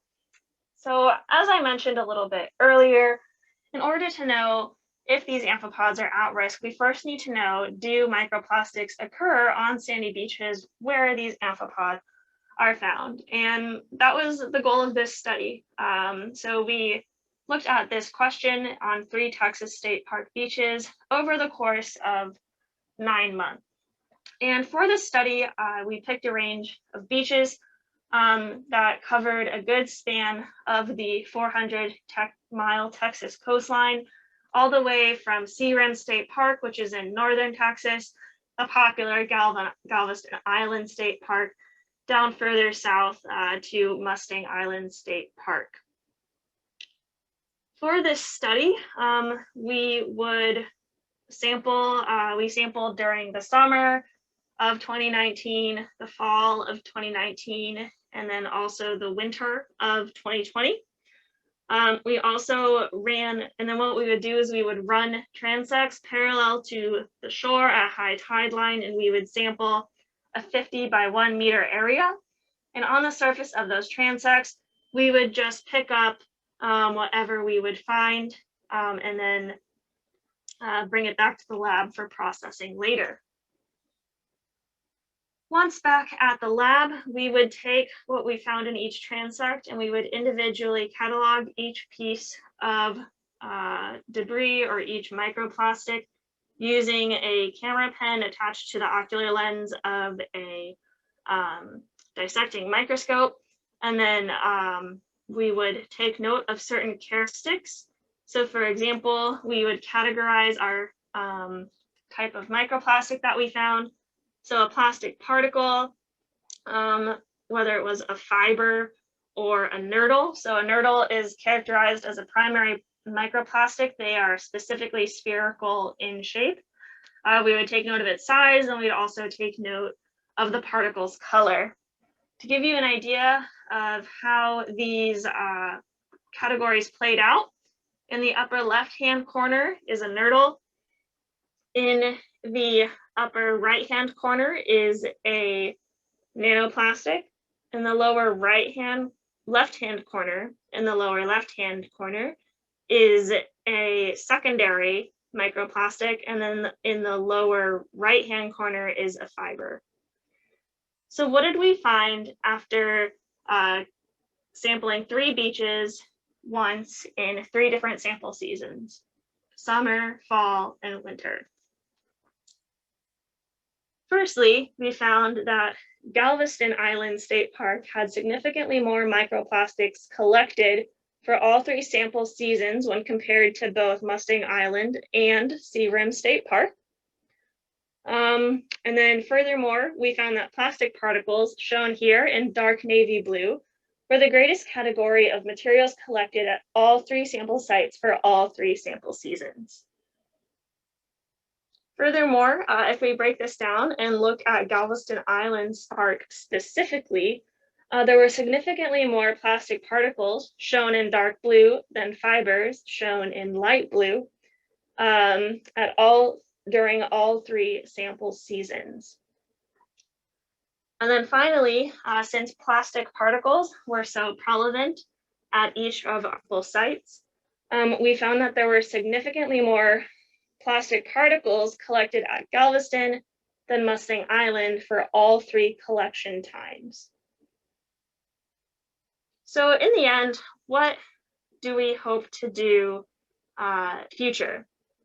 So we did surface transects for this study, which is sampling by area, but we also plan to do future surveys where we compare sampling methods and use sediment cores to look at microplastic distribution by volume. And then furthermore, we hope to take these microplastics and use FTIR-ATR spectroscopy to determine the chemical composition of the plastic. So for example, is the plastic polypropylene, polyethylene, or polystyrene? And this could potentially give us clues as to the sources of the plastic pollution that we are finding on the beaches. So in conclusion, we found microplastics at all 3 sample sites during all of our collection times. And these microplastics do co-occur on sandy beaches where we are finding our amphipods. So I would like to thank my advisor, Dr. Mary Wixton, my committee members. I would also like to give a huge thank you to my lab mates and my undergraduate research assistants who have put in many hours helping me process samples. I'd like to thank all of my funding sources and Texas Parks and Wildlife for their collaboration.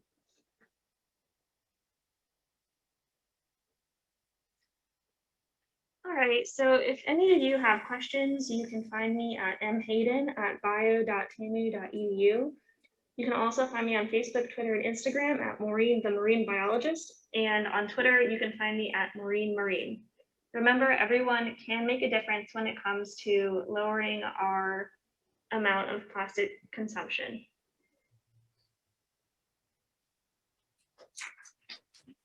Great. Great way to end the first half of the day. We're now going to go to questions. So Maureen is online. So are there any questions that somebody might have here in the audience? Okay. State your name first. Yeah. Hi, I'm Abigail Goranson. So my question is, were you able to identify if the anthropods were consuming any of the microplastics? Hey, that's a great question. So that's actually the next step in my research, and we are currently developing tissue digestion assays to look at some amphipods we collected at the sample sites to see if they have ingested microplastics naturally. So stay tuned for next year's conference.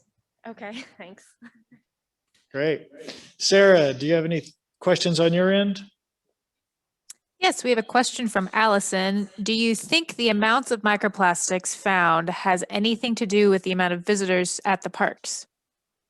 Hey, Allison, that's a great question. So I do have the data on the number of park visitors, and I just haven't had the time to look at the relationships with that yet.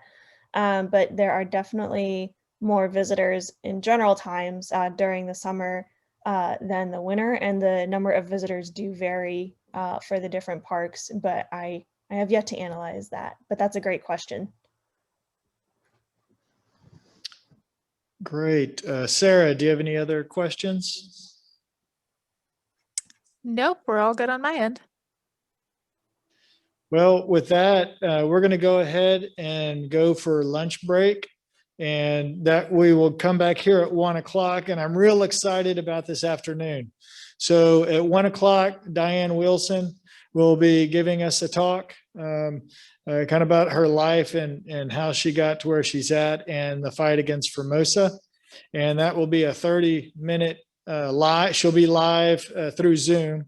And so there'll be time for questions, to ask her questions afterwards. And then we're going to go into a couple of really cool sessions. Impacts to fish and wildlife is going to be one of the sessions. And then, what are we doing about all this stuff? So we're going to be talking about solutions. And so I hope you're able to make it back here at 1 o'clock. And then for those of you that are here in person, we're going to have food all set up here. And so feel free to get your food and sit back down and talk with each other. Thank you.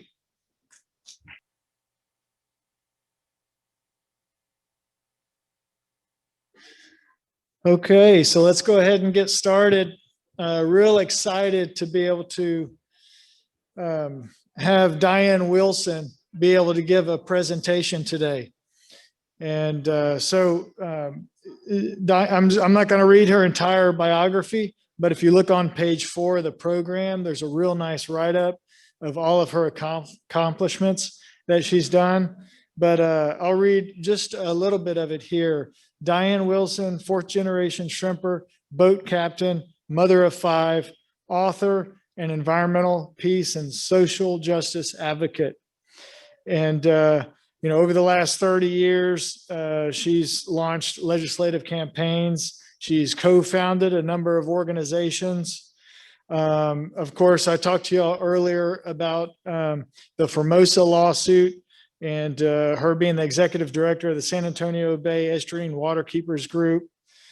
And she's also been in a number of award-winning documentaries, including Texas Gold and Americans Who Tell the Truth.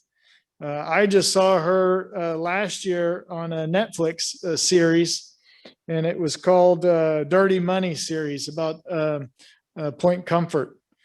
And so she's authored 3 books, one called Unreasonable Woman, one is The Diary of an Eco Outlaw, and Holy Roller.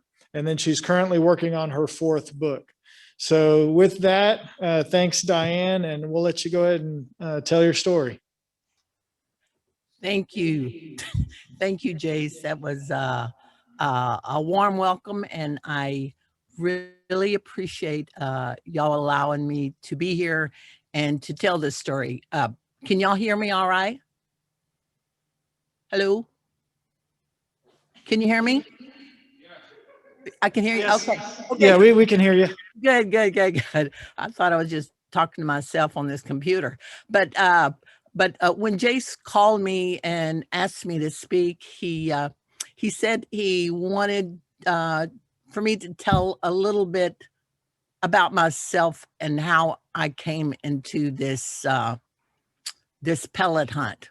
And so I am going to do just that. I've got a little PowerPoint here. Hopefully it will go well. That's not my strong suit, but I'm going to do it anyhow. And so right off, y'all can see these are just a few of the samples we got out of Cox Creek, where Formosa's 12 stormwater outfalls are, and Lavaca Bay, where they have their main industrial waste stream. And this is primarily the story, but I'm going to give you a little background. Okay. All right. This is my background. I've probably got 130 years, my family. I'm fourth generation fisherwoman. So I've got probably, my family is around 130 years in this area. You might say we have a sense of place. And on the far left is a picture of my grandfather. They call him Chief, and he was a fin fisherman. And believe it or not, if any of y'all know the area around there, and especially where the whooping cranes are, they used to call Blackjack Island. And we knew it as Blackjack Island. It was Blackjack Peninsula, actually. And that's where my family started from. There used to be settlers lived out there around the 1880s. And there was a little settlement called, believe it or not, it's called Faulkner. And I think there was another, the Dubose Ranch is kind of over where the Aransas Wildlife Headquarters is right now. But my family started there, and they were fishermen. And actually, I have some kinfolks buried on Blackjack Island. But anyway, so my background is fishing and fishermen. And many times I've had reporters ask me who I am, and I mainly identify as a fisherwoman. And matter of fact, if you look toward the right, you'll see a few little boats, shrimp boats out there. And the one on the far left was my brother who ran this Pee-wee. The one on the far right is the Tough One, and the one in the middle was my boat, the CB, which, believe it or not, I actually tried to sink on top of Formosa's discharge pipe. This is the far right over there is me on the CB. And I had one time, it was in the middle of some of the hardest times when I was fighting Formosa. And I do know a reporter asked me, they said, give me a penny for your thoughts, Diane. He was looking at that picture. And I said, I was trying to figure out a way to drown a lawyer. That's what I was thinking. But anyway, on the far left is the Froggy Shrimp Company. And I worked there for many years. And you see that little window there, that's where my office was. And actually, I carried a lot of, that was kind of my office for my environmental work. And I did a lot of campaigns out of that one little office while I was handling the shrimpers unloading their shrimp. And believe it or not, I had about 2 or 3 kids hanging on the floor. And this is these, these are my people. These are, there's shrimpers, there's oystermen, there's crabbers, and there are fin fishermen. And the history of Calhoun County, it was a fishing community. And most people may not realize it, but I believe in the 1920s or so, Matagorda Bay was the #1 place in the United States where more shrimp were exported out of. And now at this point, there are no fish houses. There are some crab plants and there is a little bit of oystering going on, but the shrimping community has been decimated. And this has been, you know, I've been fighting chemical plants for 30 years, and Calhoun County has a number of them, 5 or 6. And matter of fact, I began my activity in 1989. This was 30 years ago when I was 40 years old. And the reason I started was because it was the first time the toxic release inventory, you know, I'm sure y'all have heard of that, the TRI data. It was the first time it was ever made public, and Calhoun County was #1 in the nation. We had half the waste generated in Texas, and that's where it began. And I remember when I heard about us being #1 in the nation, Calhoun County, a tiny little county. I think at that point we were 12 or 13,000 people. We were #1 in the nation for toxins. And I remember I did something totally out of character because I am basically an introvert, and I walked down to City Hall and I told the city secretary I wanted to have a little meeting about us being #1. And within 2 days, it was known that I was trying to have a meeting. And I remember the bank president walked down to the fish house, or rather he drove down the fish house, and he had a 3-piece suit, and he walked out the docks where I was at, and he said, Diane, are you fixed to start a vigilante group trying to roast industry alive? And that's how my 30 years began, and it has been a roller coaster ever since. And anyway, believe it or not, the time I started on that TRI data and had that first meeting, it just coincided that it was Formosa's new expansion. It was the biggest expansion Texas had ever had, and it was the biggest in the United States in 10 years. And it was around a $3 billion petrochemical plastic expansion, and that was Formosa Plastics. And you can see it right there. It's a few photos of it, and you can see the flaring. And matter of fact, if you look on the far right, and it's like this was taken from Port Lavaca, and Formosa is across the bay, and you can see the beginning of a flare, and that's what it looks like. It looks like an atomic bomb. But anyway, most people are real surprised who my allies were, because I was a commercial fisher person, and my normal allies were commercial fishermen. But the commercial fishermen, they are unfortunately very apathetic. They believe the last nails were being nailed in their coffin, and they had given up that you could fight City Hall. And so it was very, very hard to get support from anyone. But surprisingly, what I started to find out, especially after I've been doing it 3 and 4 years, I started getting workers in the plant who would come to me.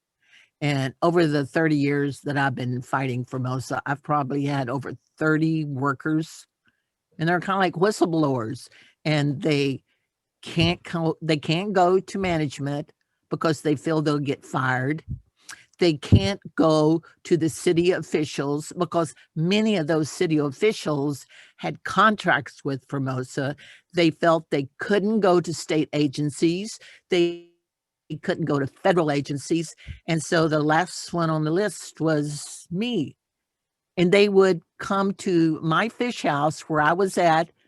They often was carrying a gun because they were so afraid, and they would start telling me things that were going on inside the plant because I was their last option. And so actually that's where I found out the real truth about what was going on inside Formosa. And if you look at some of these workers, especially the guy with the denim on the right, he had been working at Formosa for 20 years in their wastewater, and he became a whistleblower, and he believed that Formosa was manipulating the wastewater data, the reporting, and so he turned it into the FBI, to the EPA, to TCEQ, to Texas Parks and Wildlife. He turned it into as many people as he could. And actually, it was this worker on the far right. And like I said, he'd been a worker for Formosa for 20 years. He called me one day and being highly suspicious, but he was willing to trust me. But I had to go about 40 miles drive, 40 miles away, and go to a beer joint. And he was in the darkest corner of that beer joint. And that's where I learned for the first time about the extent of the plastic pellets that were all over the bay, and that were in the stormwater outfalls, and that were in the waste stream, and that were all over the plant. And that's when, I guess it's been since 2012 that and these workers have been trying to find a way to stop the pellets and the powder. It's not only the pellets, it's the powder. It's been polyethylene, polypropylene, and PVC powder. And there's also been the pellets. And we have tried to go to agencies. We've tried to go to Fish and Wildlife, Texas Parks and Wildlife, National Marine Fisheries, GLOs, everybody we could think of. We have went to them trying to get help about the pellets out there. And even we gave, and these workers gave information to the EPA when they did a inspection at Formosa in 2010. And they told them, where are you going to find the powder? Where are you going to find the pellets? And that's where they went, and that's where they found them, but nothing was ever done. And then at one time, I know one of the workers took the FBI, and at that time it was Texas Water Commission. They took them out on a skiff to an island in the middle of Lavaca Bay, and the island was covered in pellets. And the FBI took a photo, and that was it. Nothing ever happened. And it wasn't until 2016 when we started, and it's these workers. It was probably 4 people, four of us started tracking the pellets in the powder that was in the creek, that was in the Lavaca Bay. And let me see, I will try to move it on here. And these are the Formosa's outfalls. You see the big one on the left, that's the industrial outfall 01 in Lavaca Bay. That's Formosa in the background. And that area, probably the depth of water is probably 4 foot. I've been out to that outfall in my the rudder on my boat has actually hit the pipeline down there. That's how shallow it is. And if you look on the far right, that's Cox's Creek. That's where Formosa has 12 stormwater outfalls that can have the discharge the equivalent of a river. This is a map that, matter of fact, we used it in our trial, and it shows the different places that we went almost daily for almost 3 years before our trial. We had 2,500 samples. We took them and put them in plastic bags, and we put the name and the time and the place and the wind direction, and we collected them. And like I said, it was 2,500 samples. We probably took 12,000 photographs and probably a couple thousand videos of what we collected. And a lot of people, and I believe Jace was talking about it. He said a lot of people, you know, like reporters will come down there and they're like, how on earth do these pellets or this powder get out in the bay, or how does it get into the creek like this? And the pictures I'm showing you here are one, they are showing the top left shows the pellets that were found by the EPA in their 2010. The photo on the bottom left shows a emission from the SPVC unit, and that's the specialized polyvinyl chloride unit, and they make the size of powder, whatever you want.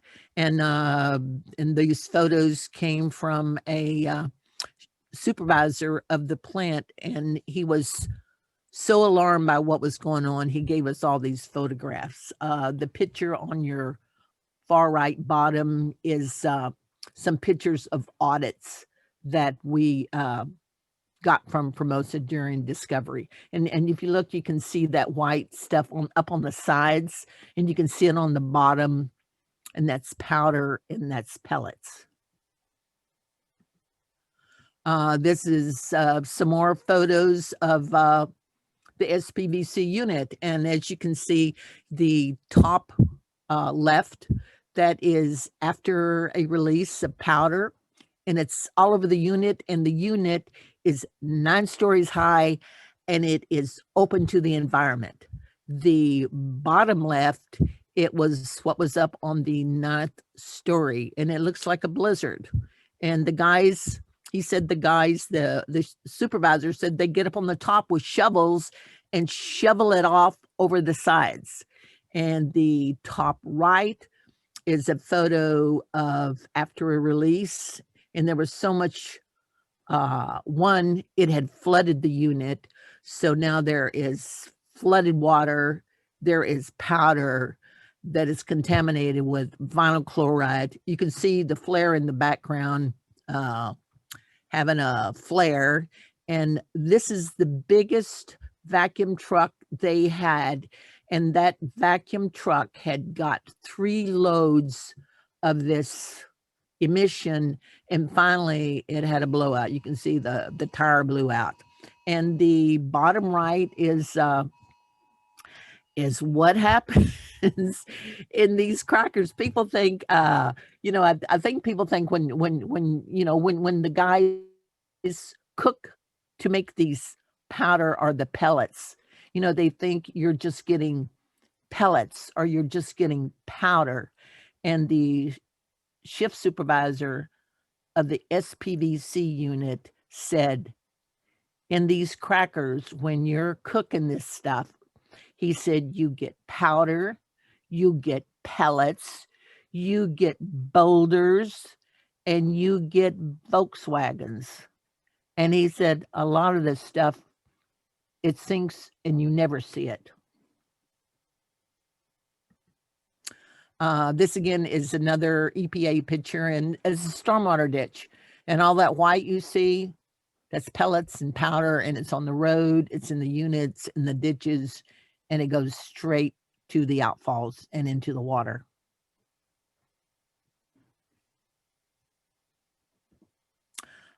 This again is over by the railroad track, and that big pile is pellets from the railroad loading. This is powder and pellets that is on the shore of the banks of the creek. And, you know, when I first saw it, it covered probably 8 by 40 foot. And then it rained, and I went back about a week later, and first it looked, all you could see was powder, and then after it rained, you could just see the thousands, probably billions of pellets.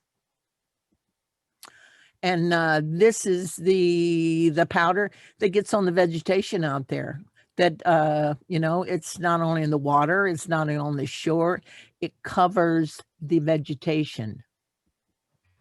And this is one of the samples that we got. It was probably, it's probably, 80,000, 100,000 pellets there. That was one sample we took out of Cox's Creek. And one sample at one time. And here is this is vegetation, and the pellets were embedded in the roots of the aquatic vegetation. I mean, these roots are sometimes like 3 foot long, and there were pellets all over it. I know the first time I took a biologist out there, and I told him there were pellets in the roots, and he didn't believe that the pellets would be down that far. And as you can see, that's, you know, if I stretched it up, it would be over 3 foot, and it's like solid pellets. And this is an example of the powder. You know, this picture was taken in 2018. I took one a couple of days ago in Lavaca Bay, and it was very, very similar. So, you know, what can I say? But that's polyethylene or polypropylene powder. And I know a lot of people, Formosa also makes PVC powder, and some people believe, and it's true that the PVC is heavier, and so it sinks. But when we did, you know, engineering research into the plant, at the PVC plant, there is also some very, very fine PVC, and it floats. That stuff floats.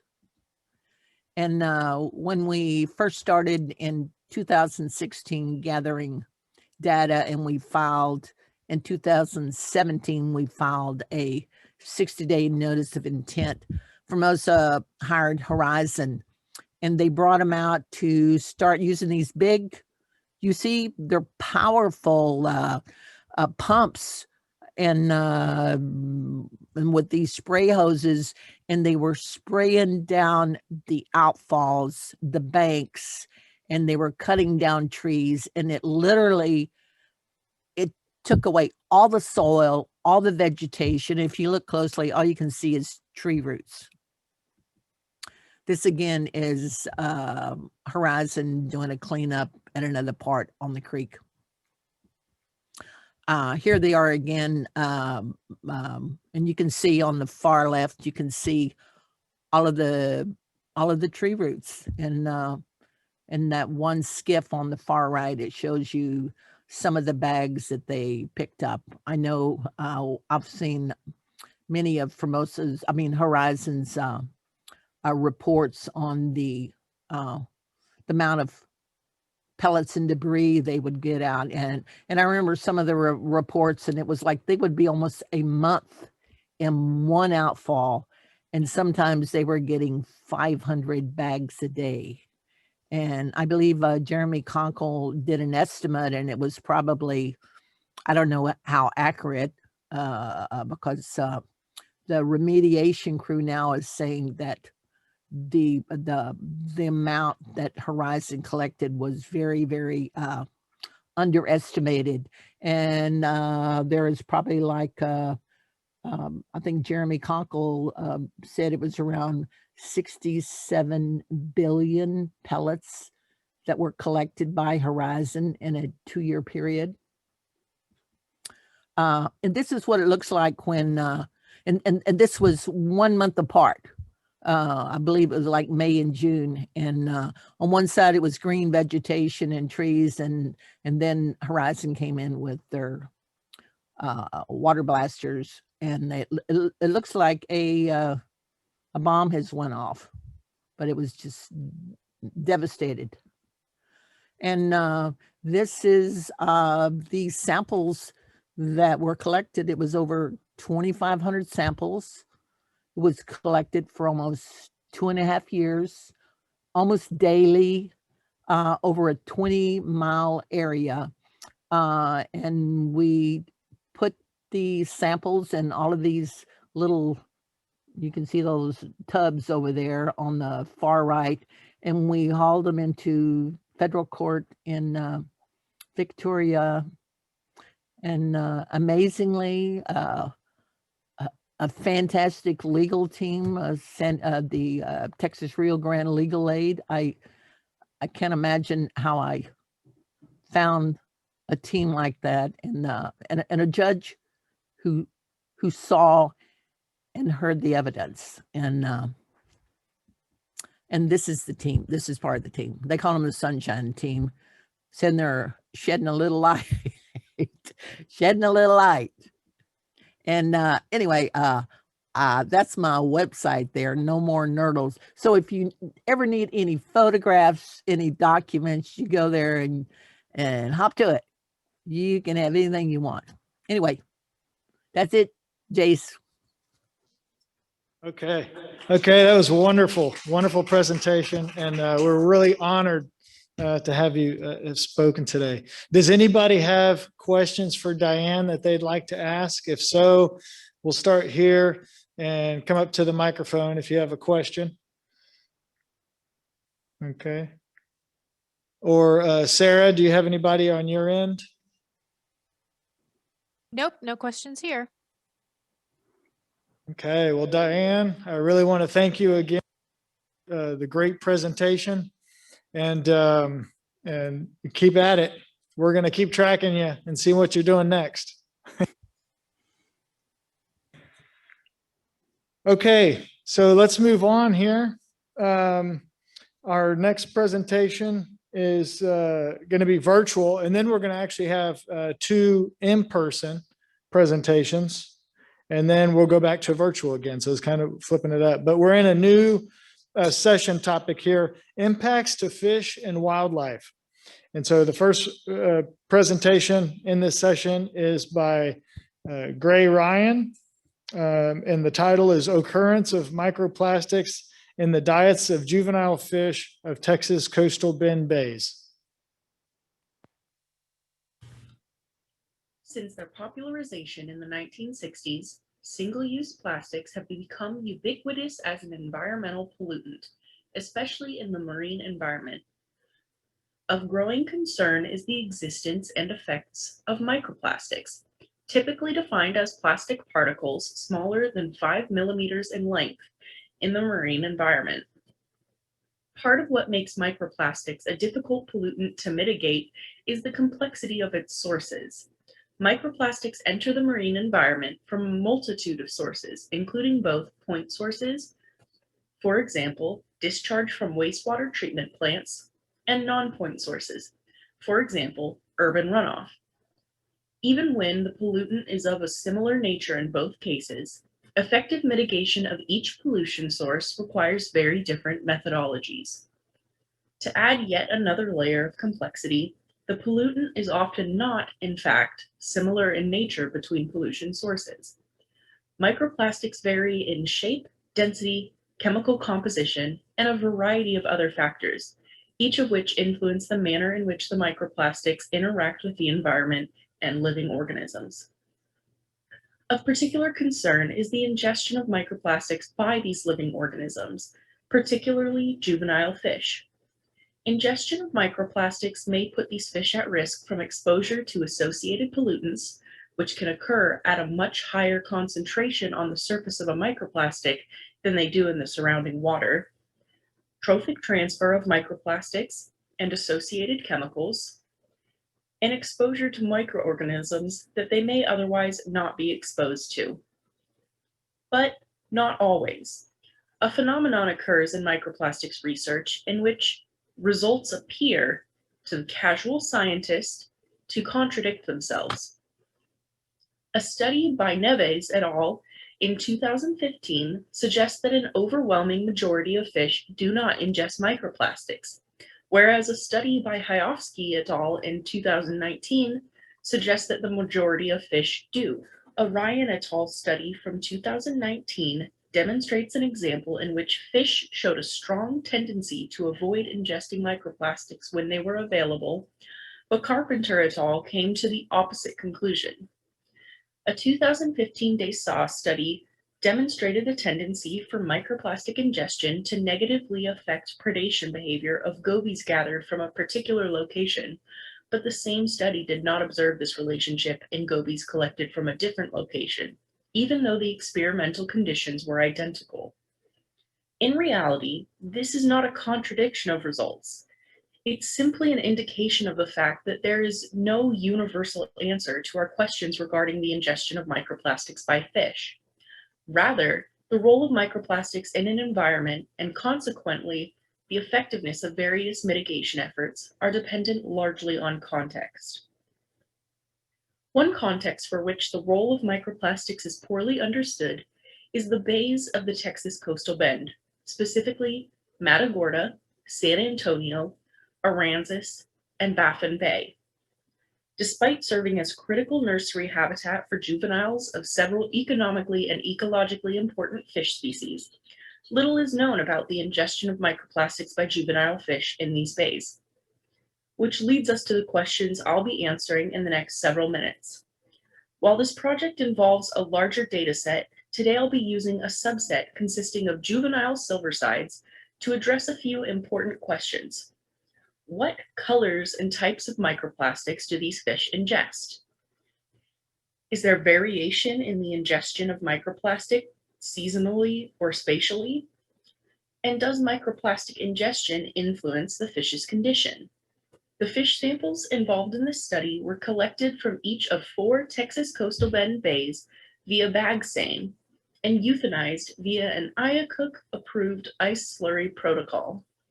To account for variation associated with microplastic abundance in the environment, microplastics in the water column were sampled using a 20-micron plankton net at each sampling site. Relevant environmental conditions like turbidity, salinity, temperature, and dissolved oxygen, among others, were recorded using a YSI XO1 sonde. These sampling procedures were repeated at 3 sites in each of the 4 bays included in the study area and repeated seasonally. The selected sampling sites collectively represent a gradient of hypothesized exposure to microplastic pollution due to a number of factors that have been known to influence microplastic concentration, including proximity to urban centers, amount of coastline used for agricultural practices, and the degree of water exchange with the ocean. Each fish sampled was identified to species, and measurements required for calculating indices relating to fish nutrition and condition were obtained. Each fish was dissected and the digestive tract was removed and used to determine a fullness index following the protocol established in a 2019 report by Hayofsky et al. The contents of the fish's stomach and intestine were digested in a strong base to remove organic material, filtered, and examined under a microscope to determine the type, color, and size of each microplastic in the fish's digestive tract. To account for the possibility of contamination of the samples by airborne microplastics, parallel control filters were exposed to the air at any point that the samples were. The samples collected from the water column at each site were similarly filtered and examined under a microscope, and parallel control filters were used to account for potential contamination. The identification of microplastics involved visually identifying suspected microplastics and recording their type, color, and size, then confirming a subset of these suspected microplastics using FTIR spectroscopy. Using the FTIR results, parallel control results, and a protocol being developed in conjunction with a team of statisticians and microplastics experts, the actual amounts of microplastics of each color, type, and size will be approximated and used for the multivariate analysis of the full data set. For the Silversides data subset, a simplified correction protocol was used to approximate the true values of ingested microplastics, and these values were included in the statistical analysis. To identify differences in total microplastic ingestion as a result of bay, site, and sampling season, a series of one-way ANOVAs were conducted. Ultimately, a multivariate ANOVA will be run on the full dataset to identify relationships between these independent variables and microplastic composition in terms of color, type, and size. In addition, we attempted to develop a model that would explain the relationship between microplastic ingestion and fish nutritional condition, specifically Fulton's condition factor and the hepatosomatic index. Collectively, approximately 83% of microplastics ingested by these silversides were microplastic fibers. Around 17% of the microplastics were particles, and microplastic films occurred only rarely. Of all ingested microplastics, approximately half were clear in color, a little less than a quarter were blue, and about 10% were red and 10% were black. White, brown, gray, orange, yellow, green, purple, pink, and tan also occurred, but in very small numbers. Non-parametric comparisons of average total ingested microplastics suggest a significant difference in the amount of microplastics being ingested by silversides between different sampling seasons. The sampling events to target fish that spawn in the fall, which occurred in December and January, on average procured silversides that had ingested significantly more microplastics, whereas the sampling events to target fish that spawn in the spring, which occurred in May and June, procured silversides that had ingested fewer microplastics. These findings are consistent with a study in upstate New York that found a tendency for suspended microplastics to be more concentrated during the dry season than during the wet season. Non-parametric comparisons of average total ingested microplastics show a significantly higher level of microplastic ingestion in Aransas Bay than Baffin Bay. This relationship was expected given the hypothesized microplastics pollution sources for each bay. The shorelines of Baffin Bay are home to few population centers, the largest of which contains a population of only a few hundred. Aransas Bay, on the other hand, is home to cities with populations of several thousand. Aransas Bay is also crisscrossed with a number of shipping channels. Both urban centers and fishing/boating practices are associated with high concentrations of suspended microplastics, which could in part explain the observed difference in microplastics ingestion. One-way analysis comparing total microplastic ingestion between each individual site found only two pairs of significantly different levels of ingestion. Site 3 of Baffin Bay differed significantly from both Site 1 of Matagorda Bay and Site 3 of Aransas Bay. However, it's suggested in the literature that microplastics research include at least 50 samples per experimental group to ensure accurate, comprehensive results. Since this silverside subset includes an average of only around 20 individuals per site, these results may tell only part of the story. Regression analysis between Fulton's K, an estimation of fish condition calculated from fish weight and length, and total microplastic ingestion did not reveal a particularly strong correlation. There was also little to no relationship between hepatosomatic index, an estimate of fish health calculated from liver weight and total weight, and total microplastic ingestion. In this circumstance, microplastic ingestion at the observed levels does not seem to have a discernible effect on fish condition. In summary, an examination of silversides collected throughout the year in Aransas, Baffin, Matagorda, and San Antonio Bay demonstrated a tendency for these fish to ingest primarily clear, blue, red, and black microplastic fibers. There was also a significant temporal and spatial variation in microplastics ingestion. It can be very difficult to identify distinct reasons for the observed trends. Perhaps variations in microplastic ingestion can be explained by variation in fish behavior due to environmental conditions. Perhaps microplastic ingestion is merely a function of what microplastics exist in the fish's environment. Or perhaps, as we've seen time and time again in the literature, the answer to these questions is dependent largely on context. While the initial subset of results cannot answer these larger questions, it is hoped that further analysis of the entire dataset will begin to.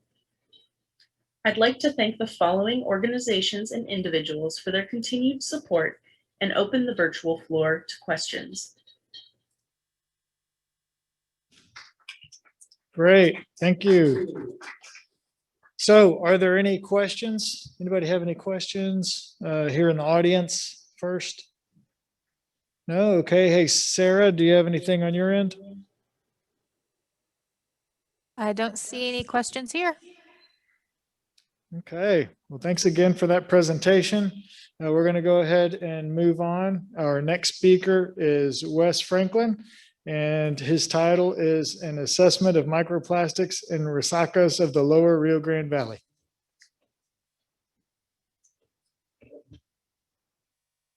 All right, hey everybody, my name is Wes Franklin, like he said.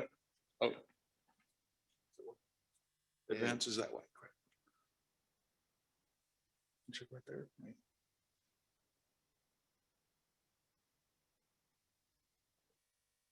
Try that again.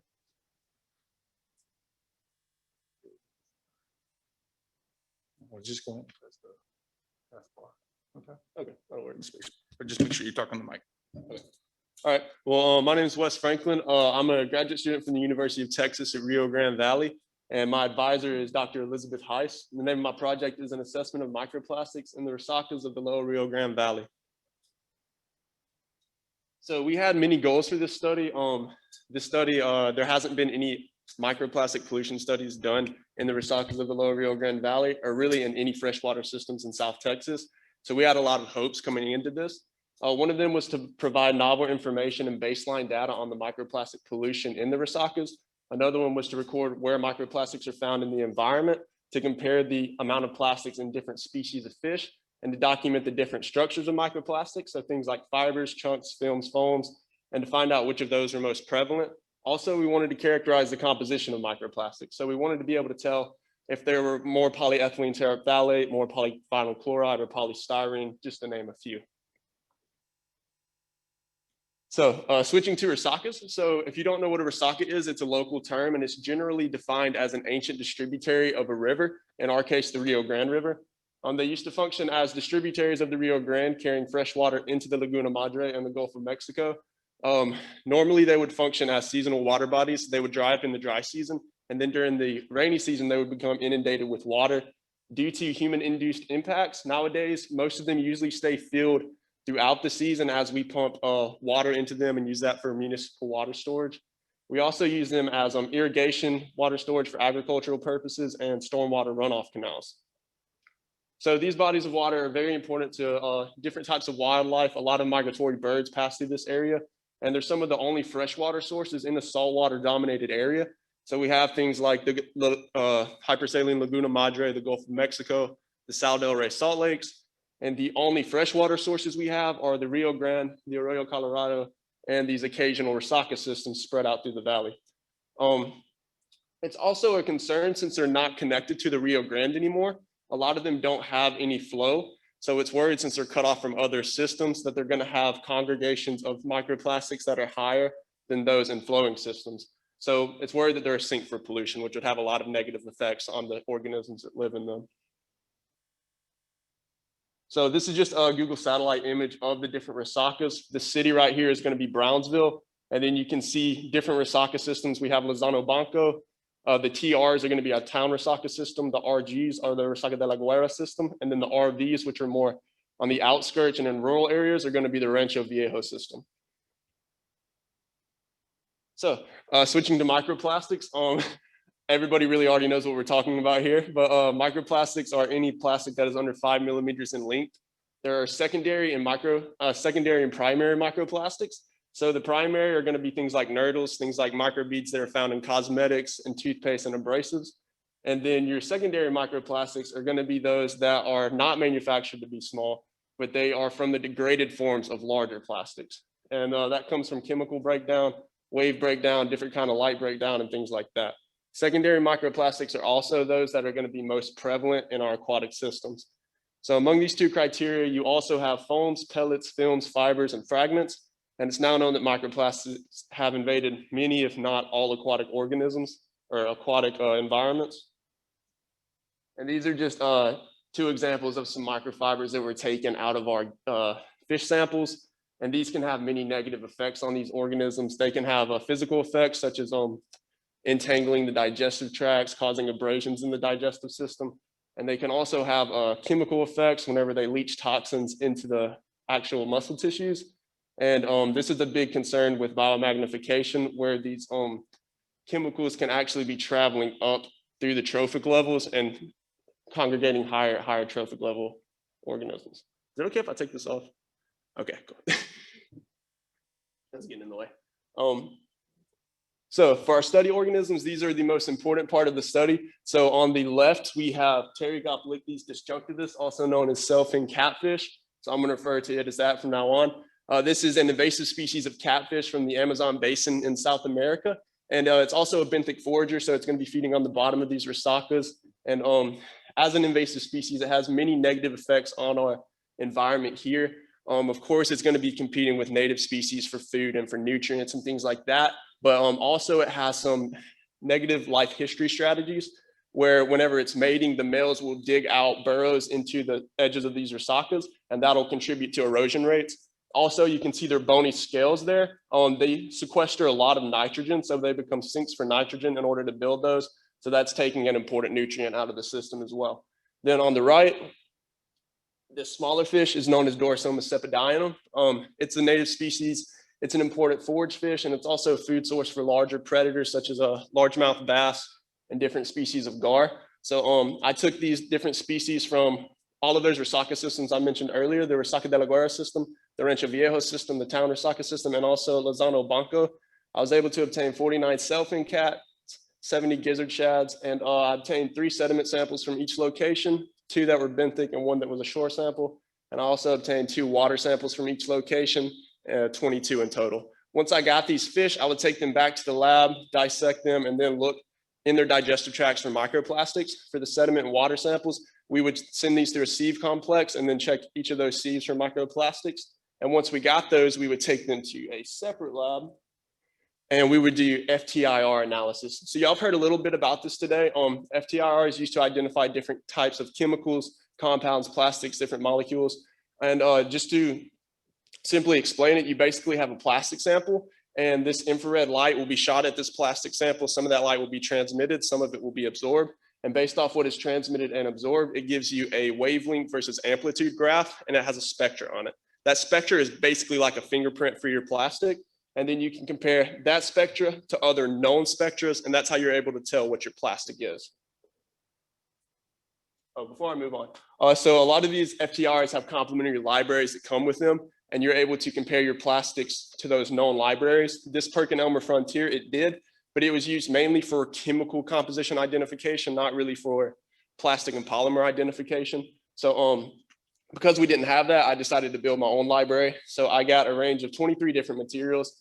It included all the plastic resin codes, polyethylene terephthalate, high density polyethylene, polyvinyl chloride, low density polyethylene, polypropylene, and polystyrene, as well as different polyester nylon blends, different cotton spandex blends. We had some COVID masks, tire rubber, a bunch of different things that we thought might be present in these Resaca systems. So this is an example of one of our displays from an FTIR analysis. So don't let this freak you out. I'm going to explain it a little bit. So on the top left, we have, you see sample name. So that's going to be where your unknown plastics are. So you have like LB002 fiber and then like RG31. So that's all of your unknown plastics. On the top right, you have a search score as well as a search reference. So that search score is going to be comparing your unknown plastic to your known plastic. So here we have a search score of, I think it's 97.3. So that unknown plastic is 97.3% similar to that known polyethylene. So that's how we're able to tell what plastic we have. Also on the bottom, we also have spectral analysis. So this is just to give us more confidence. So we have the search score. We also have the spectral analysis on the bottom. So the bottom one in black is going to be your polyethylene, and then the blue on the top is going to be your unknown plastic. And we compare those two. You can see they're very similar. And for polyethylene, you're going to have two very distinct, very steep spikes right after the 3,000 centimeter wavelength. And that's another way you can tell that it's polyethylene. For polypropylene, it's going to spike 4 times around the 3,000 centimeter wavelength. And then for polyethylene terephthalate, it's going to spike later on around the 1,700 centimeter wavelength. So we were able to do FTIR analysis on over 210 plastics. Only 34 came back with identifiable search scores. And there's a couple reasons for this. One, these microplastics are the degraded form of larger plastics, so they have been undergoing chemical breakdown. So they just might not have the same chemical composition as they did when they were first produced. Another reason is that these are really small microplastics. They may not be large enough to register on the FTIR. And another one is that we only had 23 plastic samples in our library. So it's likely that we don't have a full representative sample of every plastic in the environment. But altogether, we were able to identify that there were polypropylene, polyethylene, and polyethylene terephthalate plastics in the environment. There were no polystyrenes or polyvinyl chlorides in the Resacas, just these 3 types. So moving on to our fish results. So this is for Dorsoma cepidionum or gizzard shad. So 70 gizzard shad were collected. 60 of these 70 had at least one microplastic present in their GI tract, so 88%. That's very high. 108 plastic pieces were collected from their digestive tracts. 77 of these were microfibers, 25 were chunks, and 6 were considered other microplastics. And there were more polypropylene plastics here than any other type. We also found that there is no correlation between the weight or the length of the individuals and the number of microplastics found. So it really didn't matter how large they were. There were just plastics everywhere. And we see here that microplastics were most located in Lozano Banco, followed by the town Resaca system. So Lozano Banco was most polluted. Our results for our self-in catfish. So 49 self-in cats were caught across these 3 pools, 3 Resaca systems in Lozano Banco. 21 of these had at least one microplastic present, so 43%. This is much less than were in the gizzard shad samples.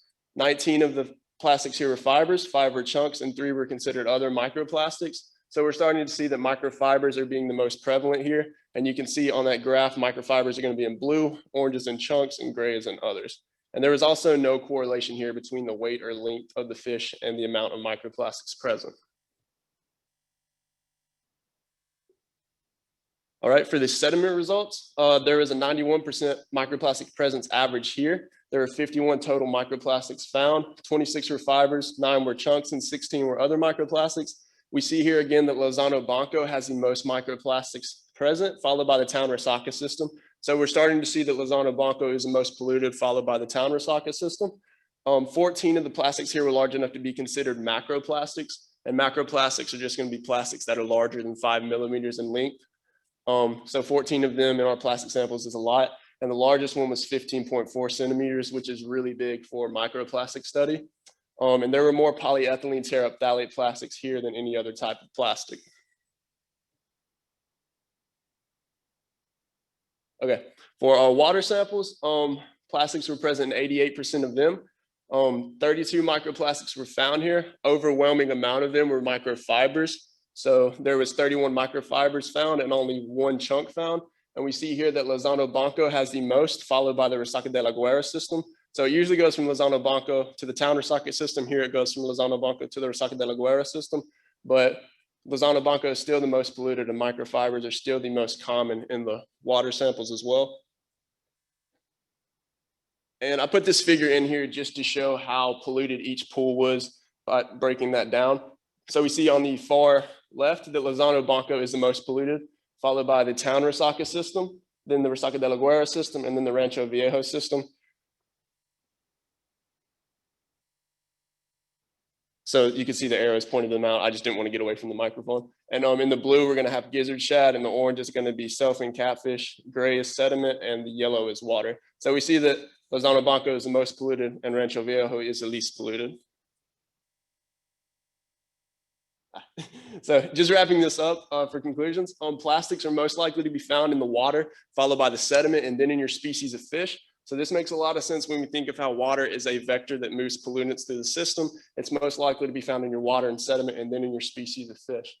For our two species, they were more likely to be found in gizzard shad than in sailfin catfish. Plastics were also most likely to be found in your more urban resacas. So Lozano Blanco and town Resaca are located in downtown Brownsville. So they're more likely to be undergoing urban pollution and things like that. And then Rancho Viejo is more on the outskirts of Brownsville, more in rural areas.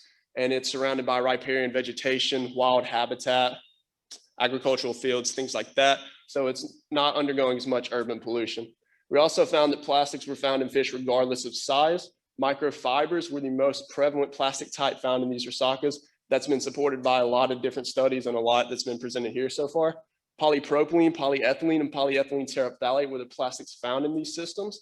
And our research adds substance to the science literature involving plastic pollution, and is one of the few studies in South Texas to assess microplastics. And it's one of the only ones I could find in South Texas that assesses them in our freshwater systems. So hopefully this will catalyze more research, more awareness, so that we can better solve this problem. And with that, I would like to thank everybody that helped me with this study, and thank all you for listening to this. I hope you enjoyed this as much as you can enjoy a scientific talk. And yeah, and I'm open for questions.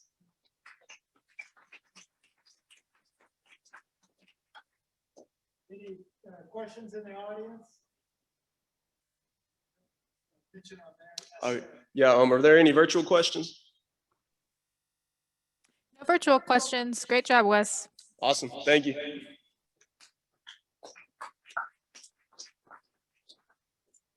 Great. Oh, you forgot your mask.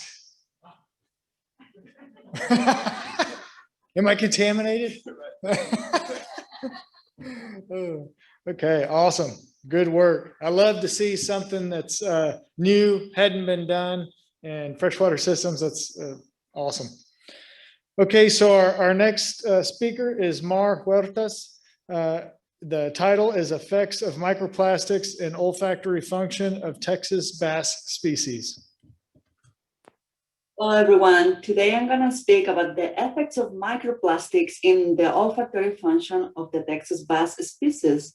And this is a group effort initiative by 3 different labs in Texas that try to understand this problem of microplastics in the aquatic environment from different perspectives, using different chemical and biological techniques.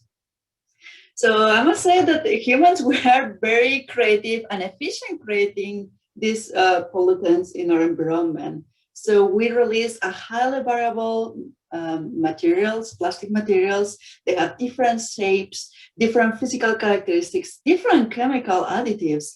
And all this give a very, very interesting diversity of materials that require different methods of measurement and makes standardization of these methods almost impractical. But we have to make an effort to harmonize the outputs of these various methodologies. And we have to see what it's the effect of these microplastics in our aquatic environment and in fish.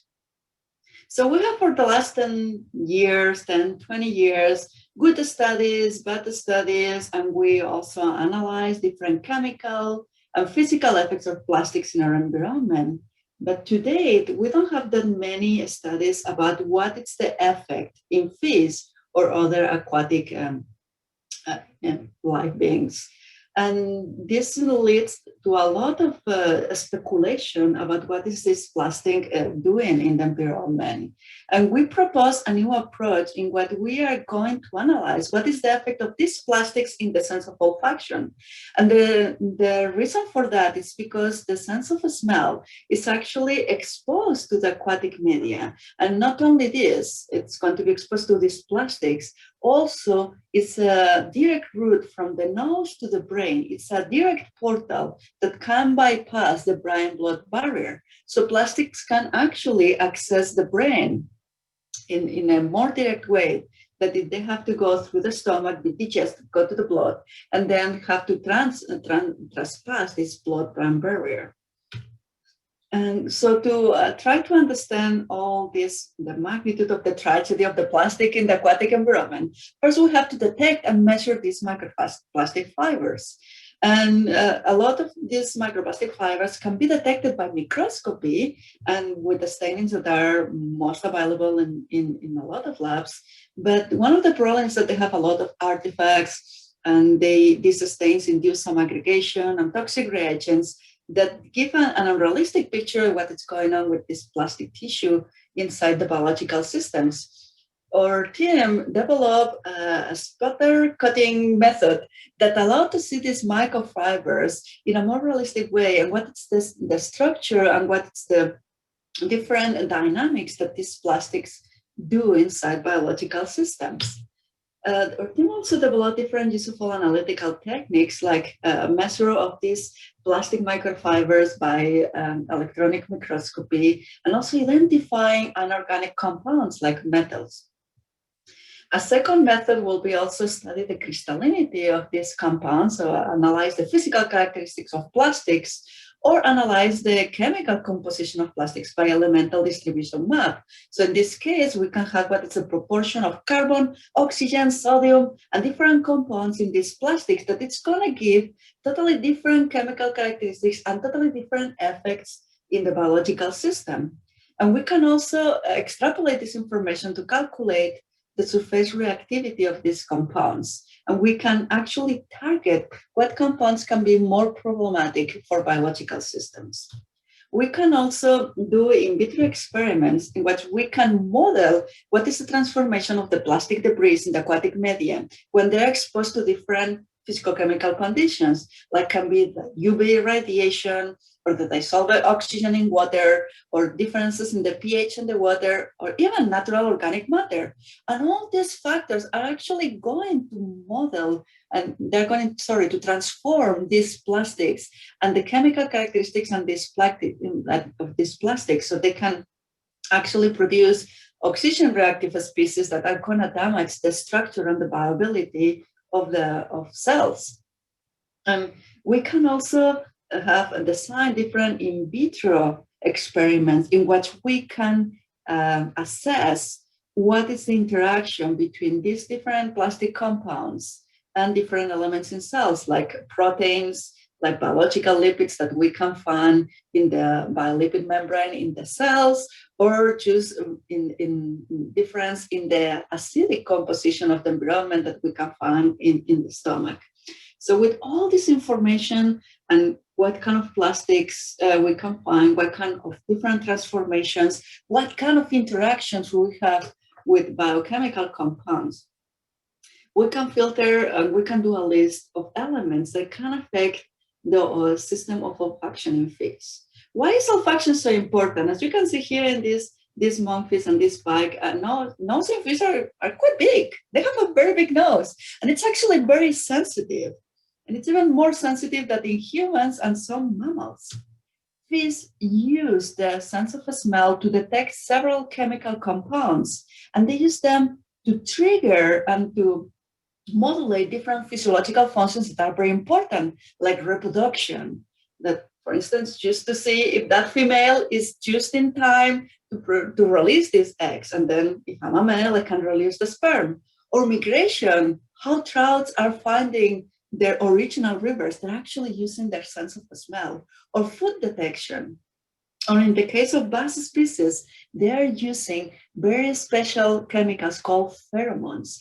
And pheromones are chemical signals released for individuals of the same species that induce unavoidable, so they cannot avoid a physiological response. So when they smell a sex pheromone, they need to reproduce. I always like to think in the sense of olfaction like a trigger. So you can see here a hand just triggering on a pulse button is the nose saying, hey, I'm smelling a pheromone.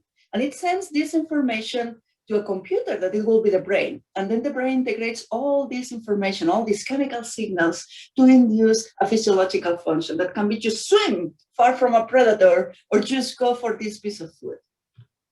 So if you actually break the trigger, you break the nose and fish cannot smell, none of these functions, reproduction, migration, food detection, is going to happen. And of course, fish are not going to die right away, but in the long term, it's going to affect the viability of the species. Which pollutants can disrupt olfactory function? A lot of chemical pollutants can affect olfaction, but plastic, just because it can change the physical and chemical characteristics and release such a different compounds, can interfere with these elements of olfaction. For instance, they can go inside the nose and just physically just damage the epithelia, or they can go, they can be very, very small. There can be nanoparticles that can actually be detected by the olfactory receptors and interfere with the detection of natural chemicals. And we want to study this using a model of species from Texas, bass. Bass are actually really appreciated in Texas. There's a species that everyone likes to fish, and we like so much to catch bass in Texas that it's generating dozens of millions of dollars. And every year we have to induce reproduction of this species and produce half of the amount of fish in our Texas rivers in farms just to repopulate our rivers and have enough fish for all of these fishing activities. And the most interesting thing about bass is that actually they communicate. They actually establish these couples and they communicate using chemical signals. So for instance, this is Bob and this is Sally. Bob is terrible at speaking and Sally is not a good listener. And generally they live in not very clean water, so they cannot see each other. So they cannot use the sense of, they cannot speak, they cannot hear, they cannot see. So they use these chemical signals and this such fine sensitive nose to detect chemical signals, where Sally can say, hey, I'm going to release my eggs in 3 seconds, and Bob is going to go to be ready to release the sperm.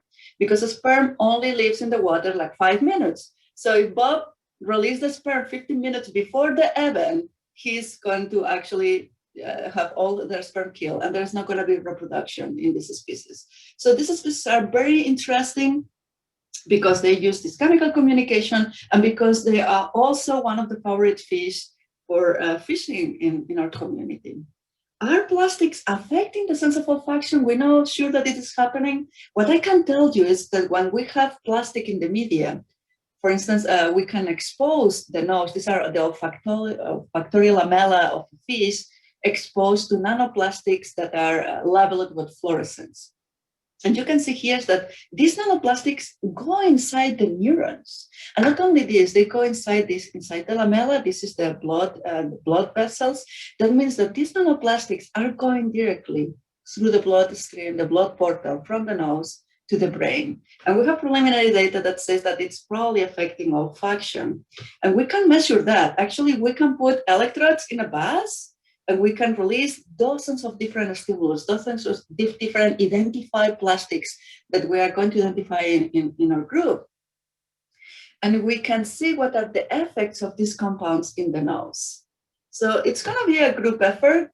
We are gonna have samples of fish, samples of water. We're gonna measure these microplastics and see their composition, physical and chemical composition. We can make a lot of simulations to see how are they changing in the physical chemical characteristics of our water systems. And also we can make some preliminary experiments in cells. We can check how these compounds are going to affect olfaction in bass species. We can also do behavioral assays, so we can see if these compounds are going to affect the coordination of the reproductory event. And we can actually design palliative treatments because we know that sometimes the composition of water can affect this this transport of plastic particles inside the nose. So we can repeat this in several cycles and produce different ideas or different procedures that can be used to the management of bass species in Texas, not only at the level of the environment, but also in farms. So maybe we can reduce this time frame of reproduction where we can have to put a very, very, very clean waters without plastic, but the rest of the time maybe it's not that important. So we can elaborate different directives and how can we face this plastic pollution in our aquatic species in Texas. So if you have any question, please let us know. Thank you very much.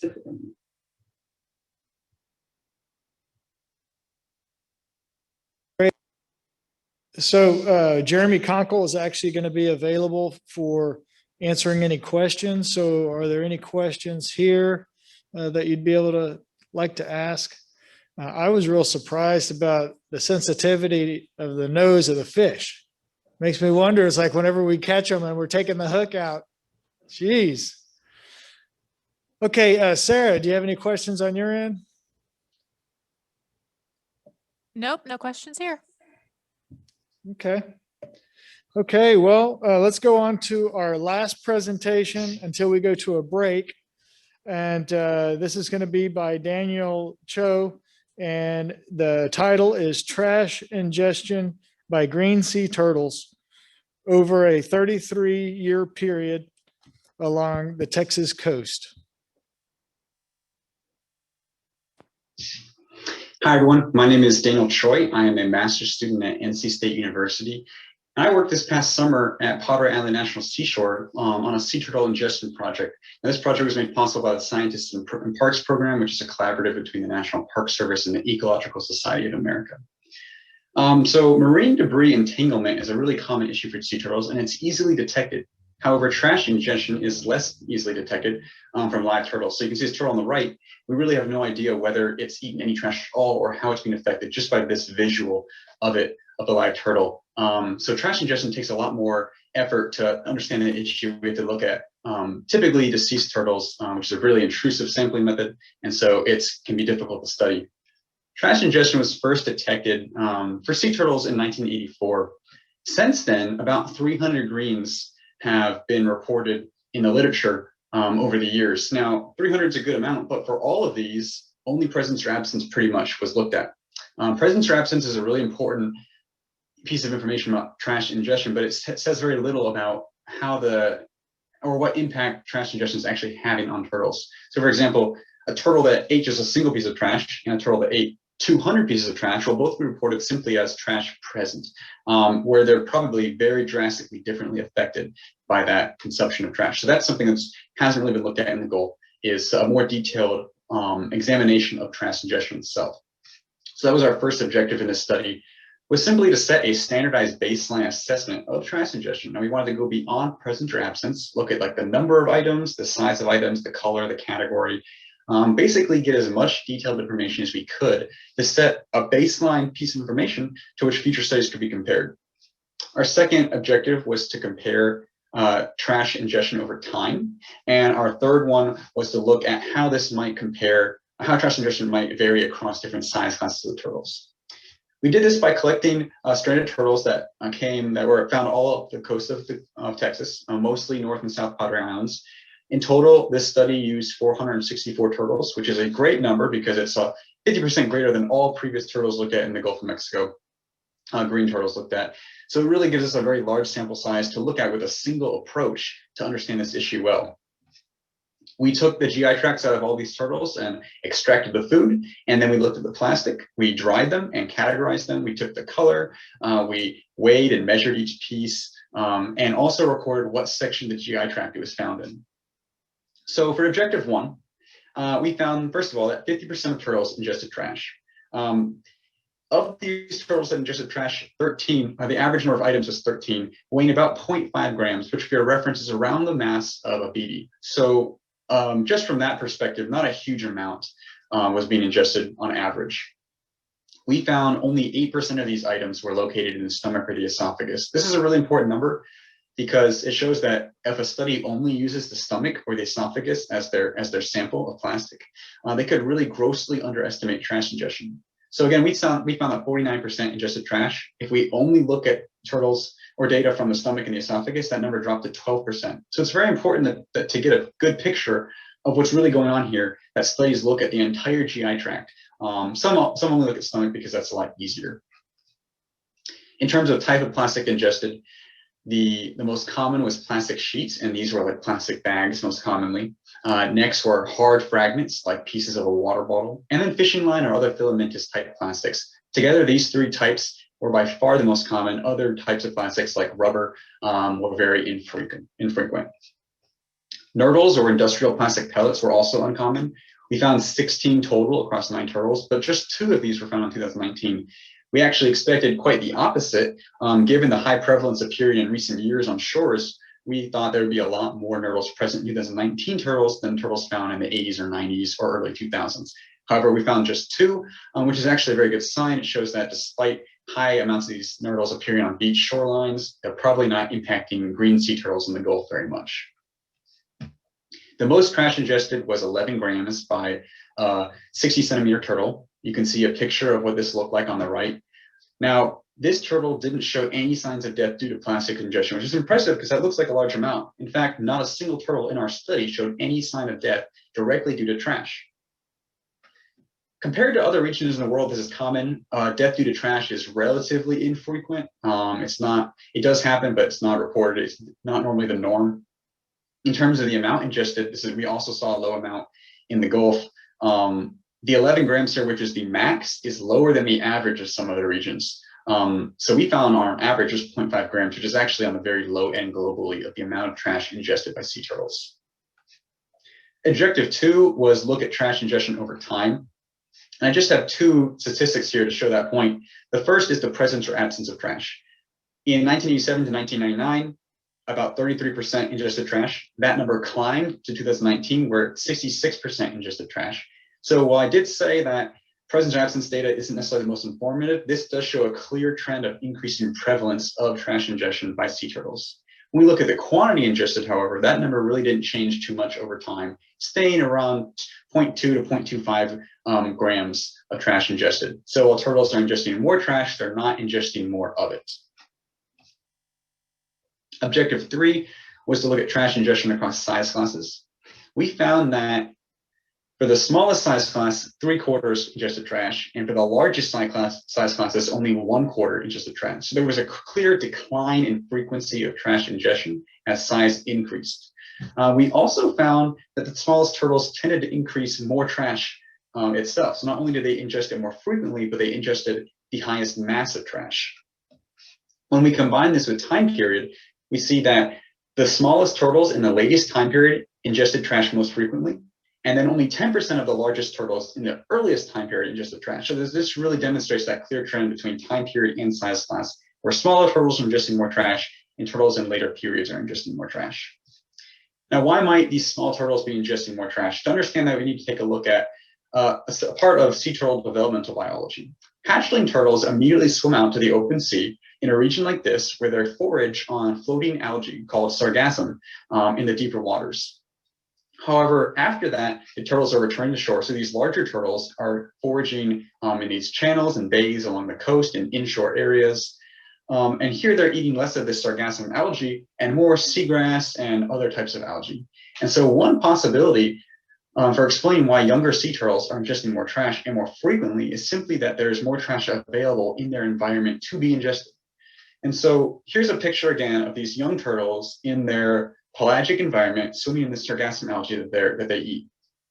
So the same currents that are collecting sargassum algae together may also be collecting trash and floating pieces of plastic in that environment. Younger turtles tend to be more generalists, where they're eating not just plants and algae, but also things like invertebrates. So they might just be easily ingesting plastic that's floating there. Our guess is that they're not actually purposely pursuing plastic and selecting it as food. They're just incidentally eating it because it's available in their environment. And when we actually looked at a subset of turtles for which we had diet data as well, we found that the strongest predictor beyond size class was simply the presence or absence of this sargassum algae. So one possibility, again, is that trash is more present in the sargassum algae environment, and that is why the sea turtles that are younger, that are foraging there, are eating trash more often. It's not because they're purposely selecting it, it's just because they're finding it more available in their environment, whereas in the environments next to shore, in the lagoons and bays and channels, the trash may not be as prevalent. Now, this is not the only explanation. It could be that larger turtles have gotten better and have learned to not eat trash, or it could be that they're passing trash more easily. These are some things that still need to be worked out in future studies and that aren't abundantly clear yet. Now, there are two conceptions about sea turtle ingestion, which I wanted to address here. The first is this idea of straws just being really bad for sea turtles. Now, certainly this viral video from several years ago is accurate in the sense that that straw up the nose was not good for the sea turtle, but are straws that threatening to sea turtles? In this study, across all 464 turtles, we actually found one piece of straw ingested, and that was a 1/4-inch piece. So at least in the Gulf of Mexico, for green turtles, in terms of trash ingestion, straws are not a major issue. The second is this idea that eating plastic is just deadly for sea turtles. There have been some studies that have suggested that a single piece of trash can increase the chance of, or can give you a 1 in 5 chance of dying. We found no turtles that showed direct signs of death due to plastic ingestion. Now, this doesn't mean that none of them were harmed. It just means that there weren't direct surface correlations between plastic ingestion and death. What would be more interesting to look at in the future is what types of indirect effects are there. So could plastic be leaching off chemicals into turtles? How might that be affecting their survival? Some highlights of the study that I want to review in closing, where this was the first standardized review of trash ingestion by sea turtles in the Gulf of Mexico. We were the first one to really go deep into this, and so we were able to provide some really important baseline information. Half of turtles ate trash. This frequency doubled across 3 decades. So the prevalence is clearly increasing. We found that small turtles ingested trash more often and in greater quantity than larger turtles. And finally, we were able to link trash ingestion pretty clearly to sargassum ingestion. And one explanation for this might be that there is simply more trash available in environments that have sargassum algae. We don't think that the turtles are specifically pursuing and selecting trash, but simply that when they do ingest trash, it's because it was an incidental ingestion because it was more available in their environment. So in closing, I'll leave you with some of these highlights and then say any questions aren't able to be answered today, I would welcome for you to contact me more. And then you can also find a copy of this presentation at this website. Thank you.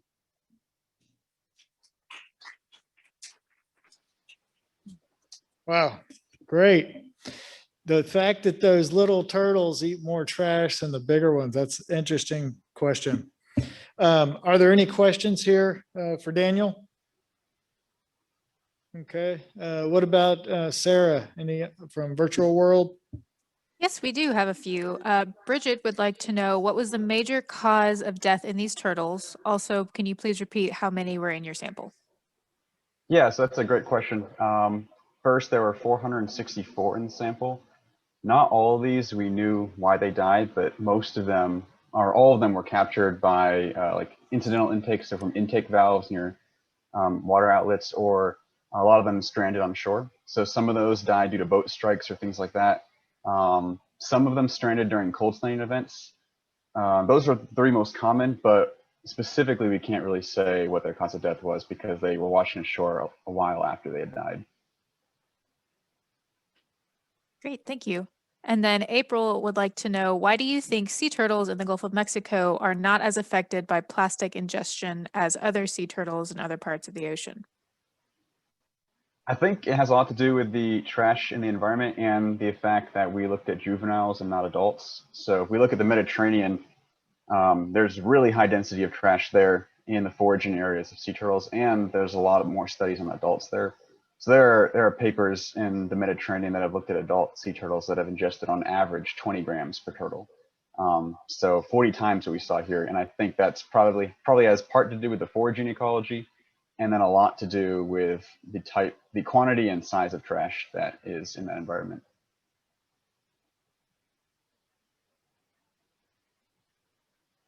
Great. We have one more, and you kind of touched on this earlier, but it's a two-part question, so we'll go ahead and ask it. Roberto would like to know, where did you get your sample turtles? Could we be losing turtles due to trash out in the Gulf without us knowing? Yeah, so these turtles came from being stranded on shorelines. A few of them were found floating. So there were a few points in that map, maybe you noticed were offshore, but the vast majority is stranded on the beach.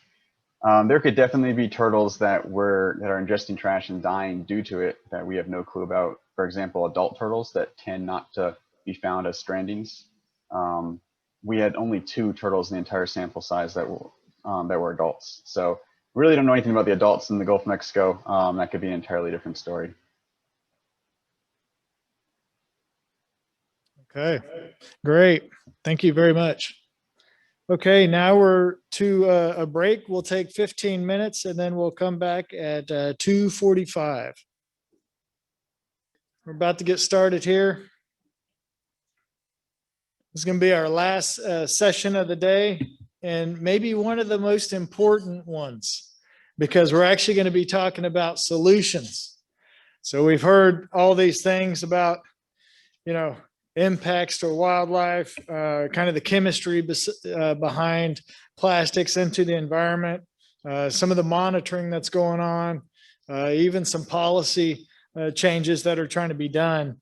And so now we're actually be able to talk about some of the solutions. So looking forward to this. Okay, so our first presenter is going to be Nicole Baker-Loke. And the presentation's titled "From Grants to Invoices, a Sustainable Model for Fishing Gear Recycling." Good afternoon, everyone. My name is Nicole Baker-Loke. I'm the owner of Net Your Problem, which is a business that I started a few years ago to do fishing gear recycling. And I'm going to talk to you today about a sustainable model for fishing gear recycling, moving from grants to invoices. Before I get into the presentation, I would like to take this opportunity to do a little bit of virtual networking. So even though I'm not there with you today, I am attending on the Zoom meeting and will be available to answer questions after the presentation is played. So I'd like everybody to take this time to paste in the chat their geography, what they're working on, their LinkedIn profile. Mine is here under Nicole E. Baker. I'd love to connect with you because even though I'm talking to you from Seattle, we are considering expanding to the Gulf of Mexico to offer recycling services there. So I'd love to connect with anybody in the hopes of potentially working together in the future. And before we get really into the details, I'd like to talk a little bit about my background. So I have a master's degree in marine biology from the University of Puerto Rico. And during my academic and professional career, I did a lot of unpaid internships and did volunteer projects. And I would like to recognize the privilege that is associated with being able to do that. After I finished those tasks, I moved on to being a fisheries observer in Alaska. That was a paid position. I did that job for 5 years. I worked as a scientist on board commercial fishing vessels in Alaska, collecting data about what the fishermen are catching. And that is the work that led me to start my fishing gear business eventually. But the first year I went back to Alaska with the support of a nonprofit. And while I was there, my fishermen friends were saying, how are you making money? How are you going to keep doing this? So I had to think a lot about that. And what I eventually decided was that I didn't want to spend all of my time writing grants and thinking about where the funding was going to come from. I wanted to set up a long-term, sustainable, year after year solution. And so that is ultimately why I decided to set up Net Your Problem as a for-profit business. What kind of work do? We do waste management of end-of-life fishing gear by recycling. So I've put together this Venn diagram here to explain how we see ourselves fitting in with some different concepts. So part of fishing gear is end of life. I've got the definition of that right here. It's just gear that fishermen are done using, not anything recovered from the water or from the beach, even though that is the ultimate fate of some of fishing gear.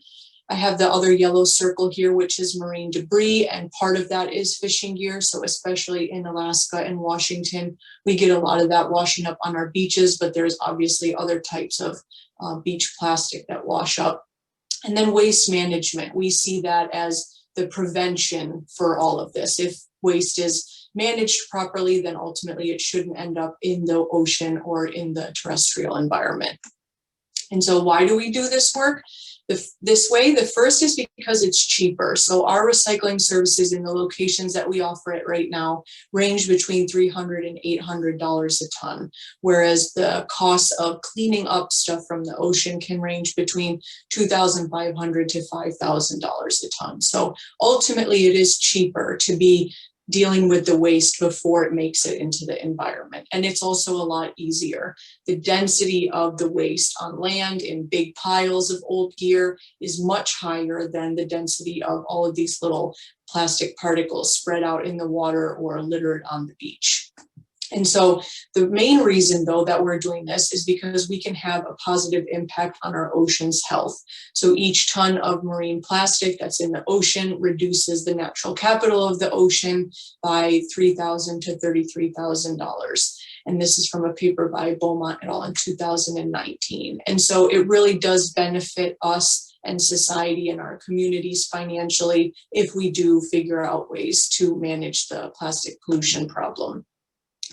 We also do waste management and prevention because we believe that the turning off the tap is more effective than mopping the floor. So this is the analogy that is commonly talked about when you're saying, should you, if a bathtub is overflowing, do you leave the tap on and keep mopping up the floor, or do you first go and turn off the tap? And so we believe that cleanup is important. It does have a place, but prevention is where the lion's share of the effort and money should be spent. And we see prevention in the form of waste management.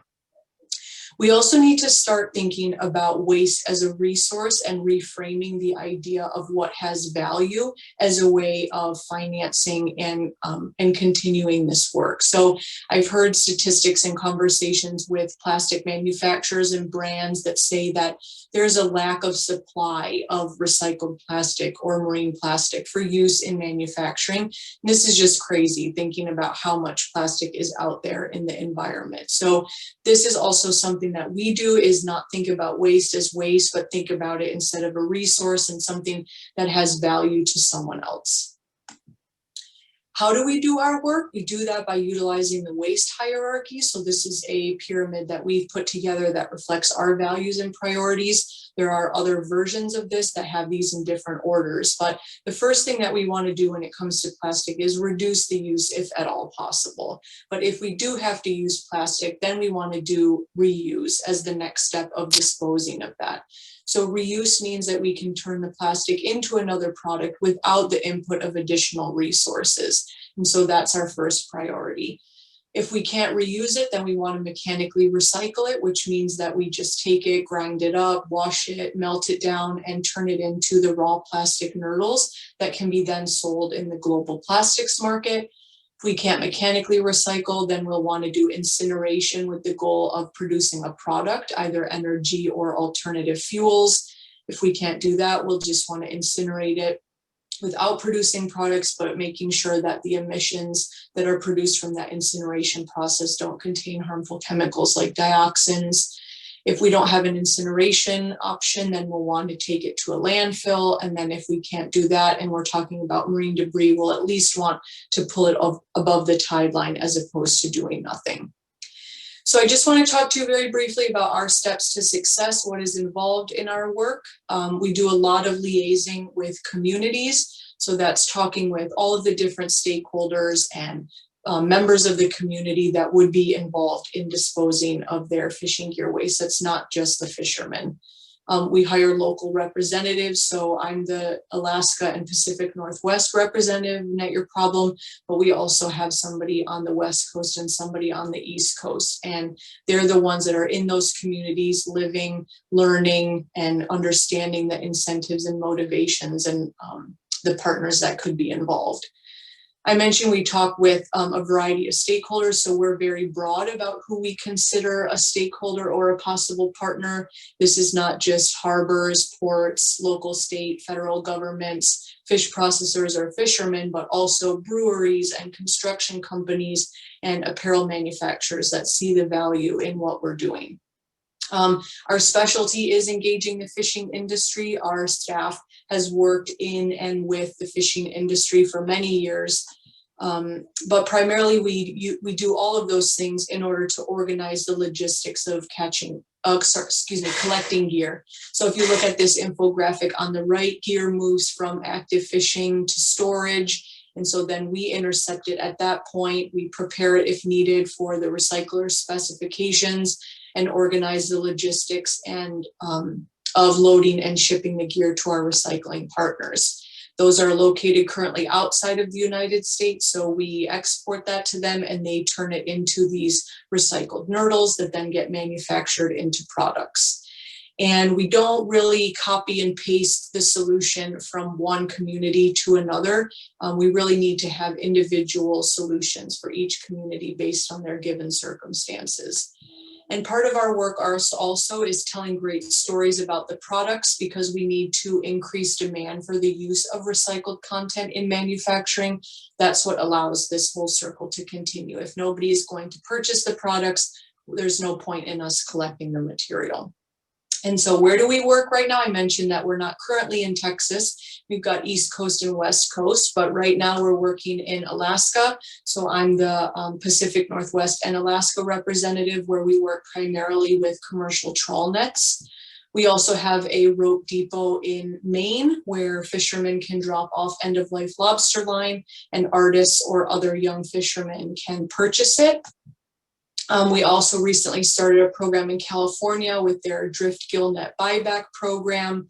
And so from these three programs over the last 3 years, we've been able to divert over 900,000 pounds of fishing gear from the landfill and the environment. I want to just wrap up here by talking about a little bit about the blue economy and ocean entrepreneurs, because I see business really as the way forward in terms of providing solutions for plastic pollution. In case you're not familiar with the blue economy, it's this concept of sustainable use of ocean resources for economic growth, livelihoods and jobs, and improved ecosystem health. And if you look at the different bubbles that they feature here, maritime transport, fisheries, energy, tourism, waste management, all of those industries are for-profit industries. So people set up businesses and generate revenue from providing different services. And so there's a lot of new concepts coming out, like social impact businesses, where you consider people, planet, and profit, not just your profit in the design of your business model and the services that you offer. Impact investing, where investors don't just care about their return on investment, but more about the impact that they're able to have. These concepts such as sustainability in a very broad sense, and also environmental, social, and governance principles and corporate social responsibility principles that businesses are figuring out how to integrate into their operations and how it positively impacts their bottom line. We hear a lot about the circular economy and how we can keep resources in the supply chain as much as possible before they need to be discarded. That is an alternative to continuous resource use and supporting extractive industries. There is a real business risk for companies that are seen as polluters, and it negatively impacts their brand and ultimately their profit when it doesn't look like they're managing their waste properly. We're also seeing a lot of demand from consumers for products that have a planet positive impact, and people want to feel like they're making a difference with their dollars when they spend them. We also see conversations about not externalizing the cost of environmental degradation anymore, and concepts such as extended producer responsibility, where businesses that produce waste are going to have to be financially and logistically responsible for disposing of it. So we really see businesses as a way to deliver solutions to some of our ocean's problems, and would encourage a lot of people to think about an entrepreneurial journey if you have identified a problem and potentially have a solution. None of us have MBAs or went to business school. We're just really passionate about collecting fishing gear for recycling, and we welcome any questions. Please feel free to connect with us on social media, visit our website, and here's all of our contact information.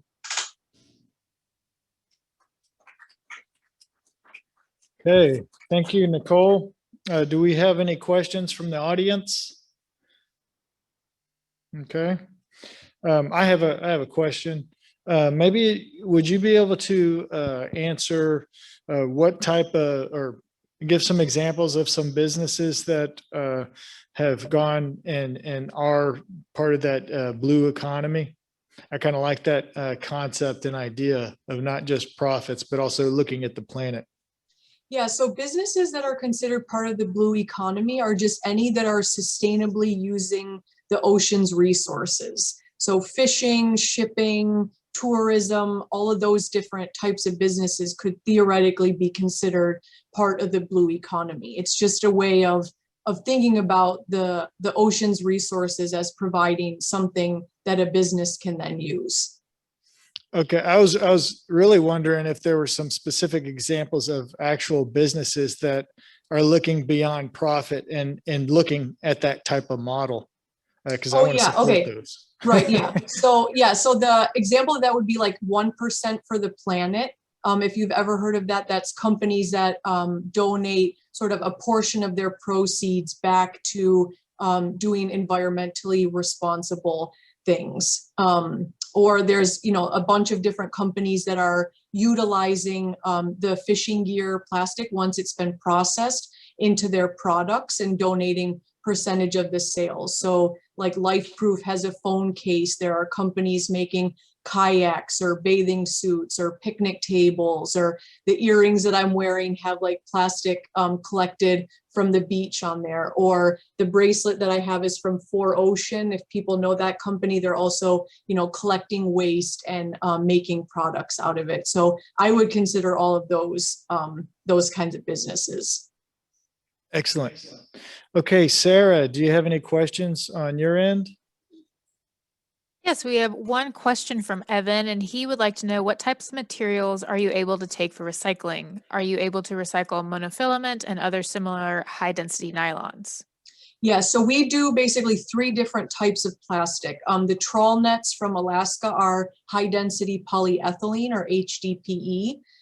The ropes from Maine are polypropylene. And then also in Alaska, we do gill nets and seines, which are made out of the nylon. So that would be either monofilament from recreational fishing, or also from gill nets or other types of trawls that are made from nylon. So those are the 3 primary types of plastic that are used in fishing gear, and we have recycling solutions for all of them. Excellent. Okay, we have Shelby here. Hello? Yeah, I can hear you, Shelby. Go ahead. Okay, just make sure. My question is, how you started your business? Did you? Hi, Shelby. I'm so sorry to interrupt you, but you're cutting out. Can you try speaking closer to the microphone, please? Try it again, Stella. Repeat. Okay. Can you hear me now? All right. So I was wondering if you could touch on how you started your business, like if you had any investors, and then how were you able to expand to other areas of the country?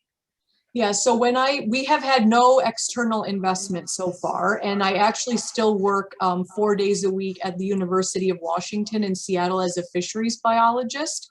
So I did not really go through and like write a business plan and get funding and all of those things I think that we associate with starting a business.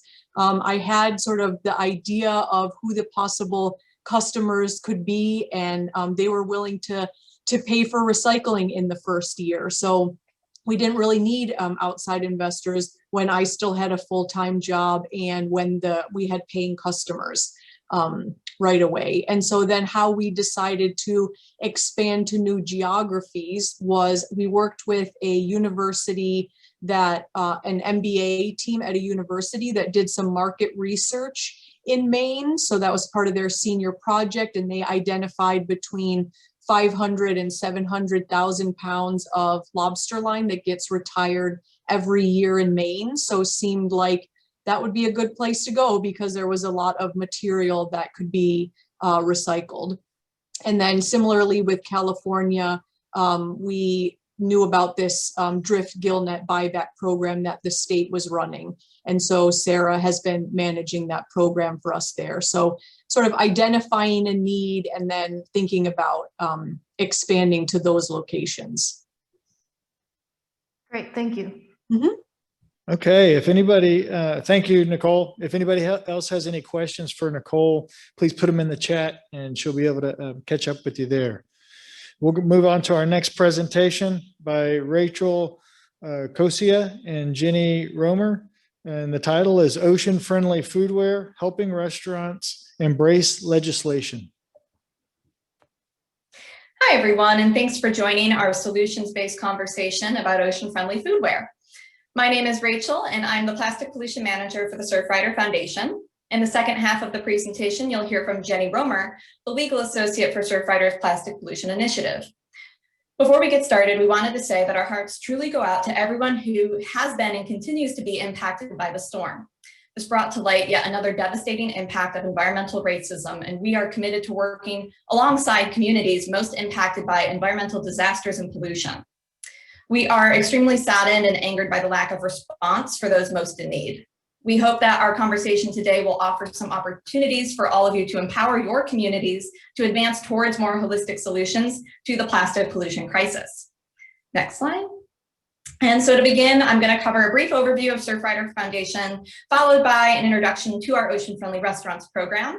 And then Jenny Romer will discuss comprehensive foodware policies and a case study or two. And next slide. Our mission at the Surfrider Foundation is dedication to the protection and enjoyment of the world's ocean, waves, and beaches for all people through a powerful activist network. On the next slide, we could not do this without our incredible grassroots network of activists from around the country. Surfrider currently has 79 chapters in the US with about 100 student clubs in high schools and on college campuses. We're so grateful to all of our activists and members for their continued support and involvement. On the next slide, our major programs and campaigns are focused around plastic pollution, ocean protection, beach access, coastal preservation, and clean water. And today we're focusing on plastics. On the next slide, within our plastic pollution initiative, our key areas of focus include Rise Above Plastics, which involves public education and outreach, the Ocean Friendly Restaurants program, which we'll focus on today, the National Beach Cleanup Program, where volunteers conduct almost 1,000 cleanups a year, and our policy work, which really is the end goal and demonstrates the long-lasting impact of our work on local, state, regional, and even at the federal level. Next slide, we're gonna jump right into ocean-friendly restaurants. And our ocean-friendly restaurants represent leaders in business sustainability throughout their commitment to reduce reliance on single-use plastic. Today, we have just over 670 restaurant members across the country, and you can actually search for ocean-friendly restaurants near you on our website by searching by your zip code. Next slide. To save on time today, I'm not going to be able to go into full detail on the criteria, but want to mention that our 7 mandatory criteria are all centered around reducing plastic pollution by prioritizing reusables and eliminating the most harmful types of single-use plastic. You can review all of our criteria in full on Surfrider's website.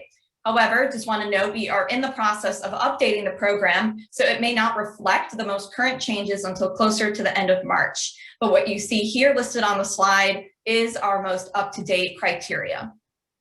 And on the next slide, this is in addition to the 7 mandatory criteria. We also have 8 optional, of which members must select at least 3. These expand beyond plastics by including energy and water conservation, sustainable seafood, as well as food waste composting. So we've added a couple new things as we're updating our program this year.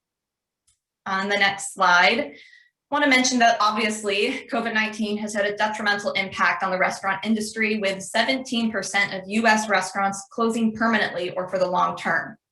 Full recovery will take years. We're also noticing a need to shift more heavily into sustainable solutions for takeout and make some pretty major changes to our own program, including making the program donation optional and allowing restaurants to join at no charge. Again, this change will not be reflected currently on the website or sign-up form until the end of March. Next slide. In regards to the solutions during COVID, our chapters have shifted to supporting upon request or opt-in campaigns. This encourages restaurants to only offer takeout accessories like utensils, condiments, and straws if the customer asks for them. The local efforts are aligning quite nicely with a larger policy initiative, which Jenny will allude to next. We're also looking to introduce City to Sea's contactless coffee model in order for restaurants to begin reintroducing BYO while addressing the perceived concerns around surface transmission, which we know is not the primary way the virus spreads. On the next slide, I'm going to do a quick plug for our ocean-friendly foodware guide, which was released last year to help restaurants avoid greenwashing and toxic additives by choosing more sustainable products. This is available for download for free on the Ocean Friendly Restaurants webpage, and you'll see that link in a couple of slides here. But just wanted to call out that this resource really came in handy at a time when restaurants were looking to shift to more disposable products or finding alternatives. So we really had some great feedback on this, and I encourage you to look through it. On the next slide, our goal is to create a streamlined, holistic, and dynamic program that advances the reuse movement by celebrating restaurants that cut out wasteful single-use plastic.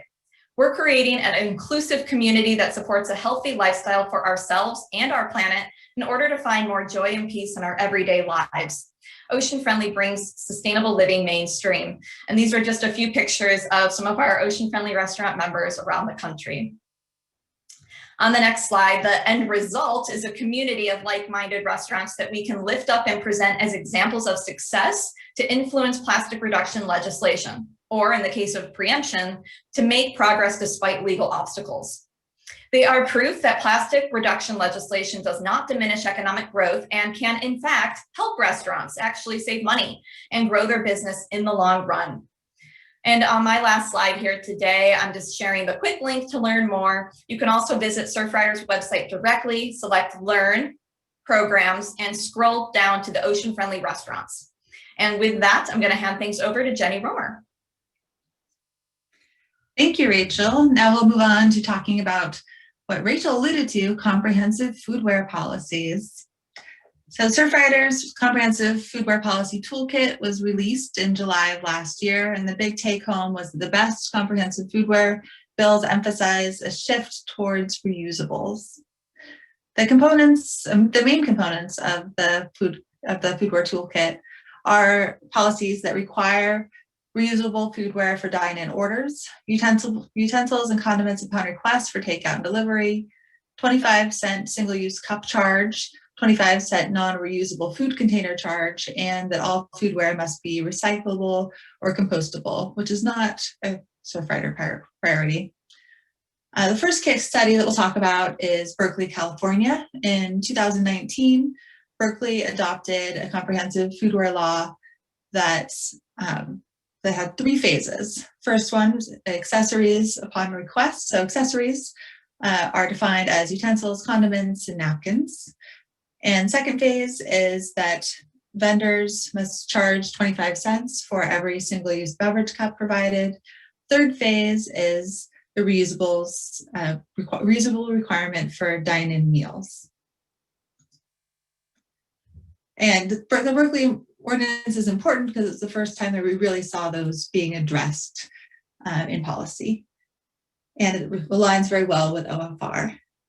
So with utensils upon request, that's really the policy that, as Rachel said, we've been pushing forward with right now during COVID.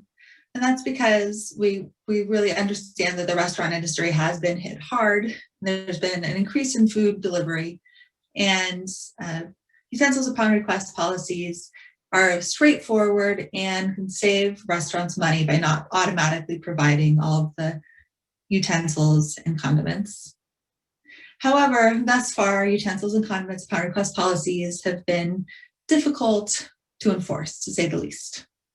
Some delivery platforms have started to create opt-in or opt-out systems for utensils, but there's uncertainty around whether the options are specific enough and the enforcement is specific enough. So we're getting feedback from Surfriders interviewing restaurants and getting feedback on exactly what they need. And we're looking at policies that have specific requirements and enforcement for the platforms and then separately for restaurants. Other components of the toolkit of comprehensive foodware policies include requiring reusable cups at events. San Francisco has a good example of this. Straws upon request policies, EPS foodware bans, and then bans that don't relate to foodware can also be included, including foam beach toys and foam coolers.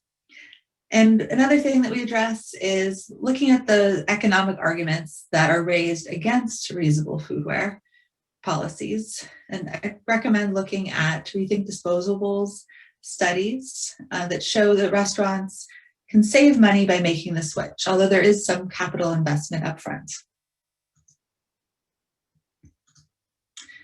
Another case study is the city of Arcata in California.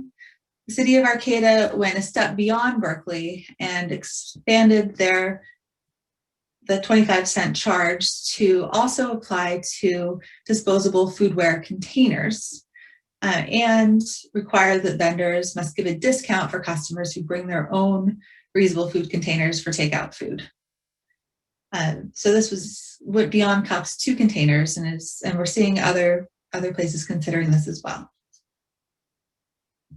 And then Hawaii, Oahu, Bill 40 took a different route and really concentrated on a phase out of single-use plastics. Bill 40 is the most comprehensive phase out of single-use plastics in the nation, so really switching from plastic to more natural materials. And specific to Texas, we wanted to just acknowledge that preemption applies to containers and packages according to the Laredo Merchants Association Supreme Court ruling.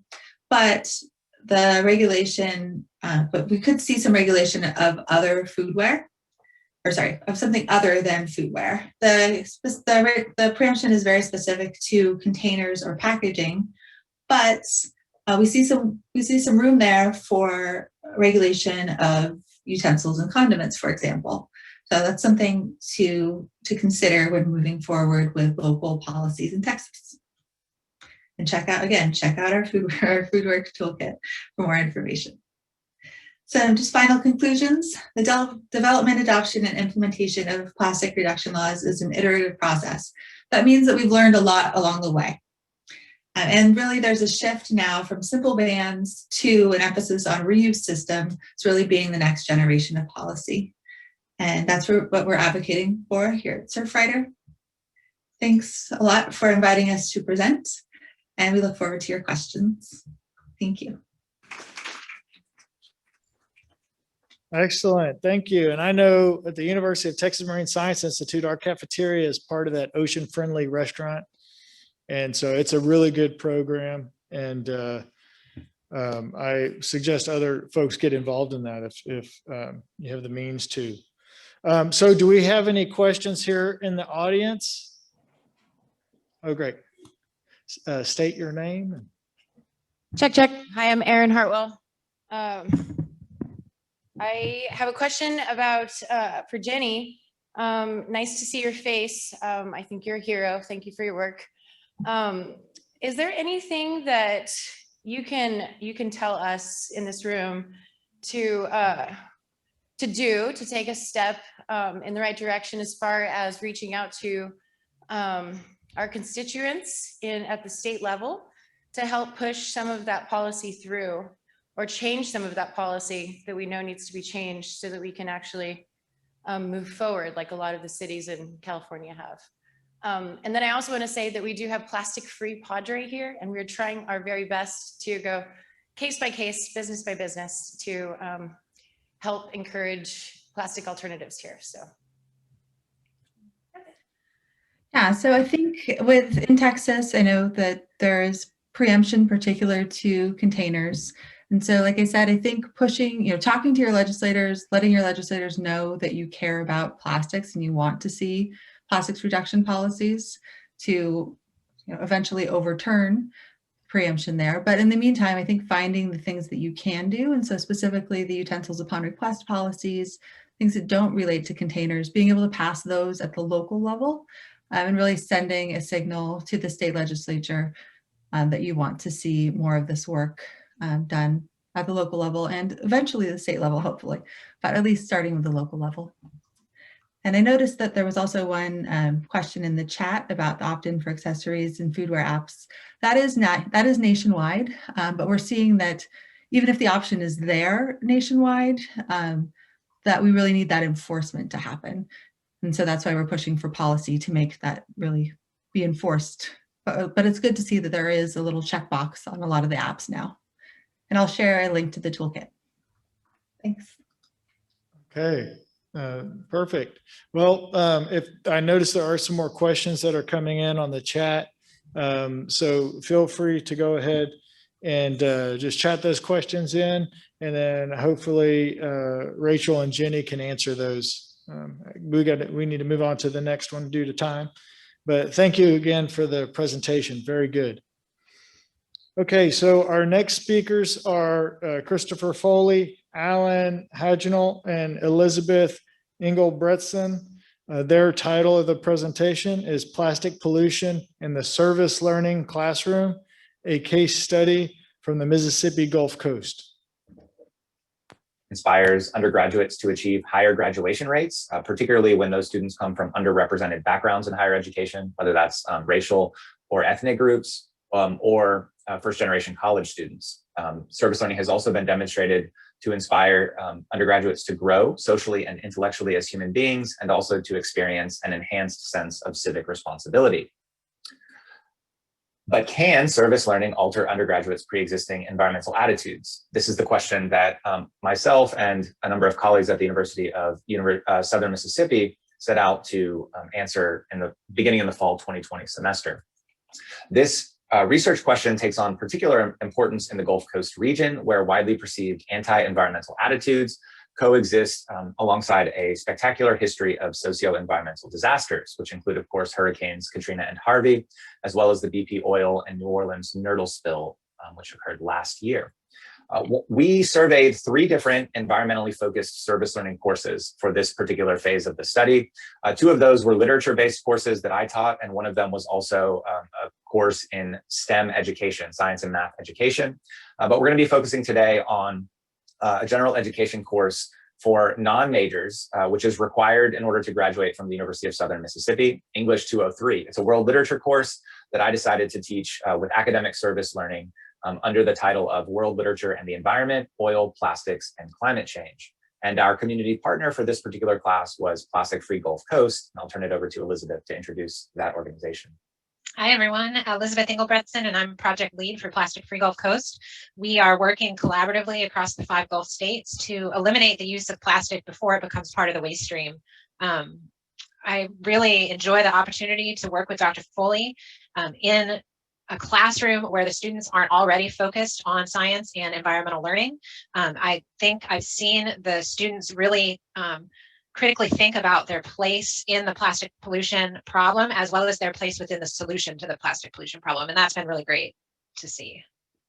And Elizabeth and I have been working together since the fall of 2019. And the success of our initial partnership in fall 2019 really inspired this particular research project. And so we set about redesigning the service learning classroom and the class for remote learning due to the ongoing pandemic. And so one of the challenges in designing this course was figuring out how to get the students to actually do service learning work remotely. And so we hit upon a number of independent learning experiences that the students could perform in relative safety and isolation from others, and to reflect on those particular experiences. And the idea behind this was that each of these activities would ultimately further the mission of Plastic Free Gulf Coast. So the activities included a plastic audit, where a student documents all of the plastic that they come across in their everyday lives, a trash rodeo where students go out into the community, into a public place, collect trash, and then perform a brand audit for all of the trash that they have collected. Those students who are located on the Mississippi Gulf Coast were invited to go to the beach and perform a nurdle collection and submit their data to Nurdle Patrol. And there were also a number of other end-of-term projects, one of which was a self-directed research project on a particular plastic product or plastic issue. So the development of plastic alternatives, more ocean-friendly plastics, if you will, ones that biodegrade in seawater. And then there was also another end of term assignment, a letter to a politician or a corporate leader, during the course of which the student was supposed to summarize everything that they had learned for this other person, and then to articulate from their own perspective how they see us working toward solutions to address our plastic problem. So, this was the kind of critical thinking element, to be creative and helping formulate solutions and to articulate those to someone who is in a position to help move the needle when it comes to this plastic pollution problem. To make sure that the students did these activities that we required them to do in a remote environment, we had them photo document their participation. And so here is the photo documentation of a plastic audit, the nurdle collection activity, and the trash rodeo. And I will now turn it over to my colleague, Dr. Alan Heinall in psychology, who will introduce the study and address some of our initial data findings. Our study consisted of a control group and an experimental group. The control group was mostly USM students enrolled in general education psychology courses in the fall 2020 semester. We got 57 respondents who completed the survey instruments. And the experimental group consisted of USM students enrolled in academic service learning courses that had an explicit environmental focus inclusive of humanities and STEM disciplines. We've gotten responses from 31 individuals who completed both pre-test and post-test rounds of the survey. The survey instrument that we used was a previously validated environmental attitudes inventory. Its brief form that consisted of 24 questions. We also added supplemental questions addressing the regional concerns of plastic pollution in the Gulf and willingness to communicate with others on the topic of environmental issues and concerns. And we used the 7-point Likert scale to solicit responses. Data analysis was conducted by comparing control group survey responses to the experimental group's pre-test and post-test responses using simple t-tests.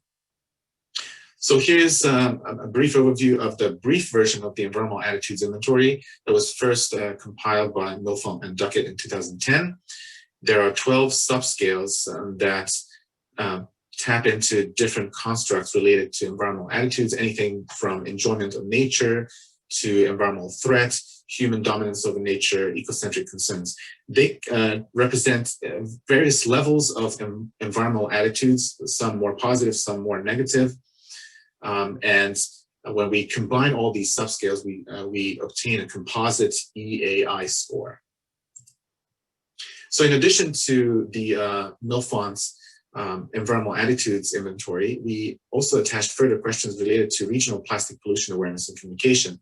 And we grouped these statements into environmental attitudes toward plastic pollution and into an interpersonal communication item. The environmental attitudes towards plastic pollution include statements such as plastic pollution is a problem along the Gulf Coast, plastic pollution is harmful to marine life, and so on and so forth.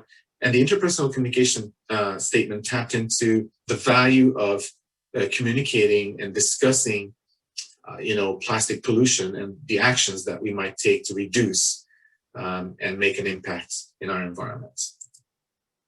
So the first finding is going to be about the composite EAI score.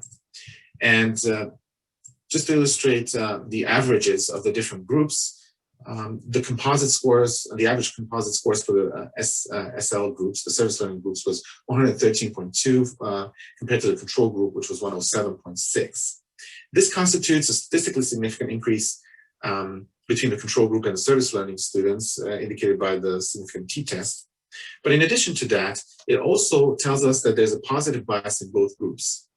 Given that a score of 4 on the Likert scale is the neutral midpoint, if everybody scored 4 and the composite score was a multiple of 4s, then if we compare that score to the obtained averages, we see a statistically significant difference there, which suggests to us a positive bias. Now going into the details of the subscales, finding 2 has tested differences, any significant differences between the groups for the various subscales. The ones that are circled in red return significant differences between the control and service learning groups. Scale 3, 4, 7, 10, and 12 were statistically significant differences. And I would just like to mention a couple of interesting findings. Scale 4 and scale 7 are actually pointing in the reverse direction, so pointing towards more negative environmental attitudes. That's why there's a decrease indicated by the red arrows from the control group to the service learning group. which means the service learning group was still maintaining more positive attitudes towards the environment. Finding 3 and 4 tap into the additional questions related to plastic pollution and environmental attitudes towards that, and the value of interpersonal communication around these issues. We also saw a significant difference in that service learning groups were having a more positive attitude towards environmental attitudes towards plastic pollution compared to the control group, and they placed more value on interpersonal communication around these issues than the control group. Interestingly enough, if we just looked at within the service learning group and compared their pre and post-test attitudes with respect to interpersonal communication, we saw an increase in the value that they placed on that. So even within the service learning group, before taking the class and after taking the class, they increased their attitudes towards the value of interpersonal communication around these issues. So as a way of summary of the results and interpretation, this is what we can offer. We saw a positive bias in both groups that may be pointing to a pre-existing condition. And therefore, there seems to be a need for a community sample and or a general population sample to be tested who are not college students to test for potential bias. We also saw an evidence for the effectiveness of service learning compared to control group, and differences within subscales were consistent with overall group attitudes, such that service learning groups were more into environmental activism, were less motivated by anthropocentric concerns for conservation, were less likely to support altering nature, were more motivated to preserve nature than use it as an economic resource, were more supportive of limiting population growth to protect the environment. And with respect to the additional questions about plastic pollution, the service learning group was more concerned about plastic pollution and more likely to engage others in dialogue about environmental issues. All of these results show the need for further investigation, especially seeking out a local community sample and a general population sample to compare to our college student groups, and then to delve into more in the subscales that tap into the different aspects of environmental attitudes. So that is all we have. Our references are listed here. Thank you for your attention. Okay, great. Love to hear the psychological things of what we're doing. Okay, are there any questions? Any questions? Here we go. State your name first. Yeah, my name is Wes Franklin. I actually studied at the Gulf Coast Research Lab in Ocean Springs for one summer, so I just love everything USM does. But my question was, I think it was Dr. Foley said that he would have his students send letters to representatives. I wonder if there was any change that came from those. Thank you for that question, Wes. So I actually don't require my students to send the letter. I feel like that would be too much of an imposition on the students themselves. So I only ask them to draft the letter as if they were going to send it, and then I invite them to send the letters if they feel so motivated. We got some really interesting letters. Some wrote the state senators. So Cindy Hyde-Smith was a common recipient. Stephen Palazzo, the House representative for the coastal districts of Mississippi, was also one. But we would also get letters that were sent to mayors of small towns in northern Mississippi. And that, the example that I'm thinking of was actually one of the most powerful ones because, you know, the student identified the kind of save the turtles mantra that is often derided by especially conservative groups in Mississippi and northern Mississippi who feel removed from the problem. But this student is studying marine biology on the Gulf Coast campus, and she was really making the case to think differently about plastic pollution, even in her hometown in northern Mississippi. And so it was quite moving to see the transformation in the student's perspective and the way that she communicated it to another person. Okay, Sarah, are there any questions in the virtual world? No questions here. Okay, well, thanks again for your presentation. Very well done. Okay, so for our final presentation today, before wrapping up, we have Kimber DeSalvo Anderson, And she's going to be talking about combating plastic pollution using citizen science. Is Kimber DeSalvo Anderson. I am Turtle Island Restoration Network's Gulf Program Coordinator. And today I'll be talking about combating plastic pollution using citizen science. Now, Turtle Island Restoration Network is a nonprofit where our mission is to protect endangered species, including salmon, sharks, and sea turtles. Sea turtles, this one in particular is a Kemp's Ridley, and it is the Texas state turtle and considered to be the most endangered turtle. And they call the coast of Texas home and nest on Galveston beaches. And over the years, we've seen an increasing problem affect these turtles, and that is plastic pollution. Plastic pollution affects all stages of their life cycle, from swimming in the open ocean, and getting entangled in fishing line and other plastic debris, and also them not being able to tell the difference between plastic being plastic or plastic looking like food. So in addition, plastic also can contaminate their nests, where hatchlings and their babies crawl out of and into the sea. You can see here, turtle bites those triangle-shaped holes that are created from their beaks, biting into it, and this plastic can be a huge problem when the turtles eat it. It can block up their gut, it can perforate their gut, in addition to any chemicals on the plastic leaching out into them and making them sick, and it can be fatal. So plastic pollution is a huge problem to these endangered turtles that we work so hard to protect. So preventing plastic pollution and single-use plastics has become a big part of how we're protecting our turtles. And we've been doing that through a grassroots approach. So grassroots, when I say that, I mean grassroots movement is one which uses people in a given region as a basis for political or economic movement. And grassroots encourages community members to take personal responsibility and action for a cause in their community. So we have different programs that ask people and encourage them to mitigate single-use plastic and plastic pollution. We have different ones combating bags, straws, balloons, fishing line, marine debris, and cigarette butts. And yes, cigarette butts are plastic pollution. Their filters are made from plastic and can be recycled. So Bring the Bag Galveston is an initiative we started with Surfrider Foundation, where we're encouraging community members to use reusable options instead of plastic. And we've hosted events before the pandemic where people made bags out of t-shirts.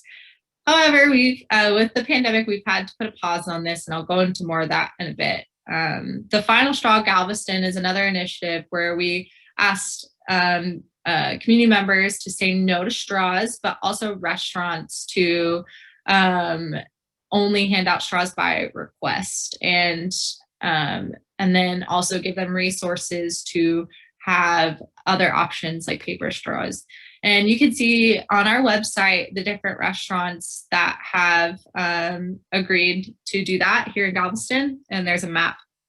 However, with this and Bring the Bag, the pandemic has put a pause on this, because during the beginning of the pandemic, it was unsure how COVID was transmitted, and there's a concern about reusables. But scientists have proven that reusables are safe to use when cleaned and sanitized properly. So we're really excited to kick these back up again in the future, these two campaigns.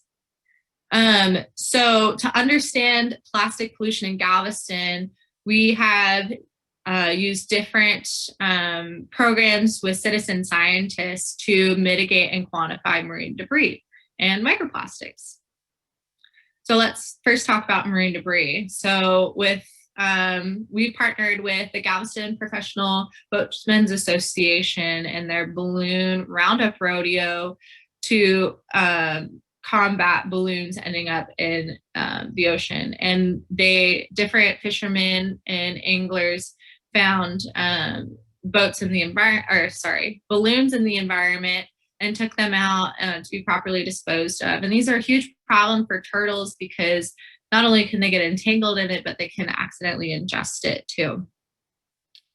Another project, the Texas Monofilament Recovery and Recycling Program that we partnered with Texas Sea Grant with, we work with citizen scientists, our volunteers, to set up tubes at popular fishing locations.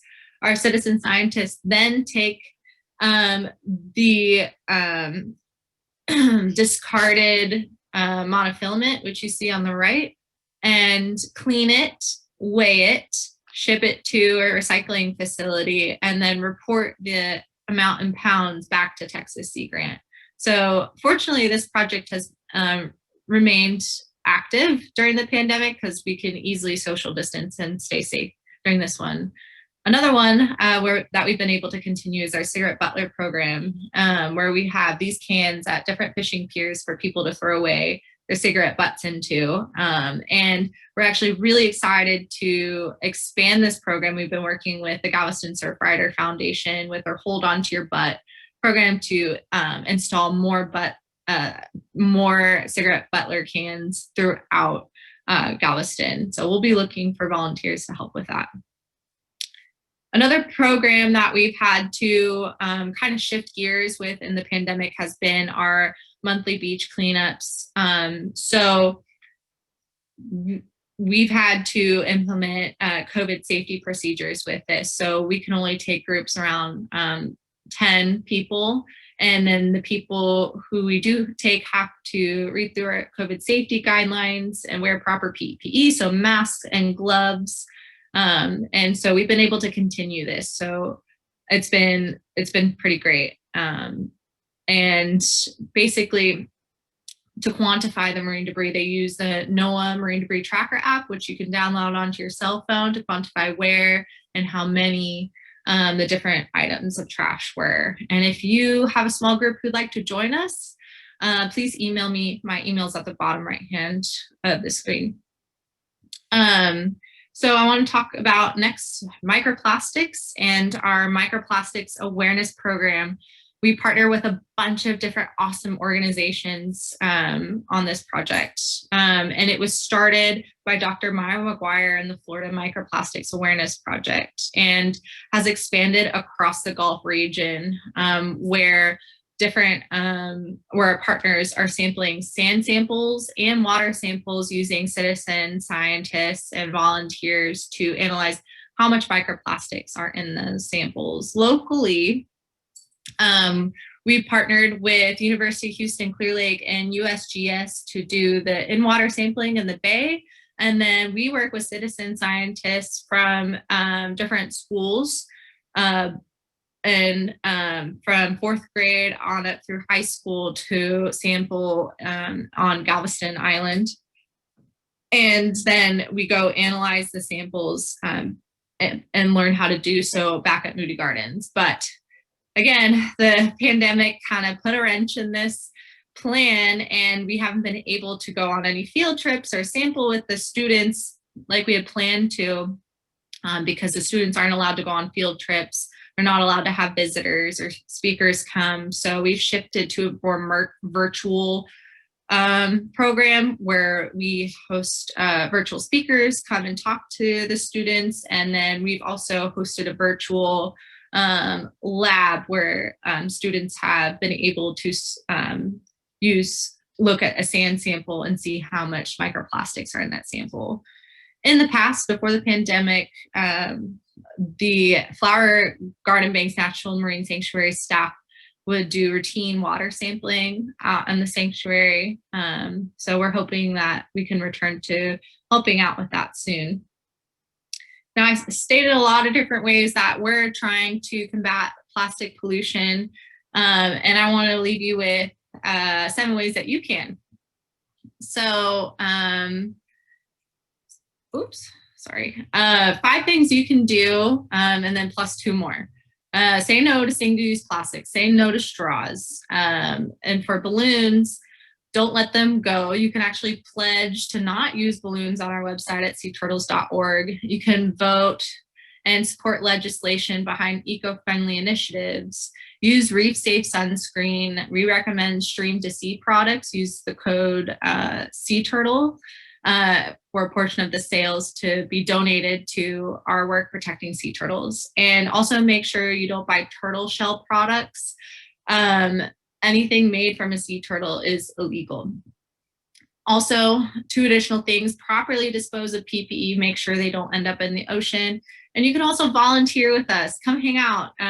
You can do a beach cleanup, like I mentioned before, if you have a small group, and you can help out with our monofilament and our cigarette butler program. And I know that's a lot, but we don't need a handful of people doing zero waste perfectly. We need millions of people doing it imperfectly. And if you ever do see a sea turtle on the coast that is in need of help or is nesting, please call this number, 1-866-TURTLE-5. Thank you so much, everybody. I'm happy to answer questions. All right, Kimber, good job. Does anybody have any questions here in the audience? No? Okay, what about Sarah? Do you have anybody there? Do you have a couple questions? First one's from Elizabeth. What time of year do you do the balloon rodeo? Hi, yes. Thank you, everybody. And sorry about the lag in the video time. It was a little strange for me to watch. But yeah, so the balloon rodeo is, the last time it happened was in 2019 officially, but we do have our balloon busting crew that is working around the clock with different partners. So you can follow us on Facebook and check that out. It's called Balloon Busting Crew. It's a private Facebook group, so you'll have to request to join. Thank you. And then another question from April. How can inland communities help the sea turtles? Great question, April. Yes, so similar things that I gave answers to a few minutes ago, mitigating your single-use plastics is huge. Also, if you do see waste on the ground, please pick it up, because all streams lead to the ocean, all drains lead to the oceans, whether that's North Texas or South Texas. And because our watershed is so big here in Galveston, it encompasses a huge part of Texas. We actually do see some of the inland debris make it down here and into our basin systems.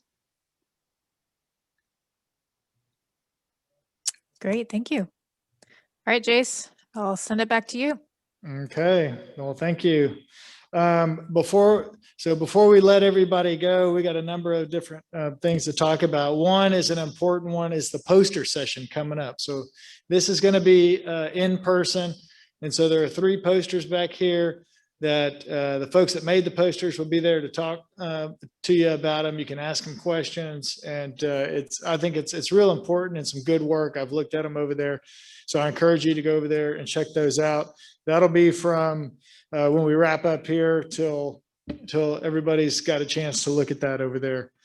I do want to thank somebody really important. That's Tracy Weatherall.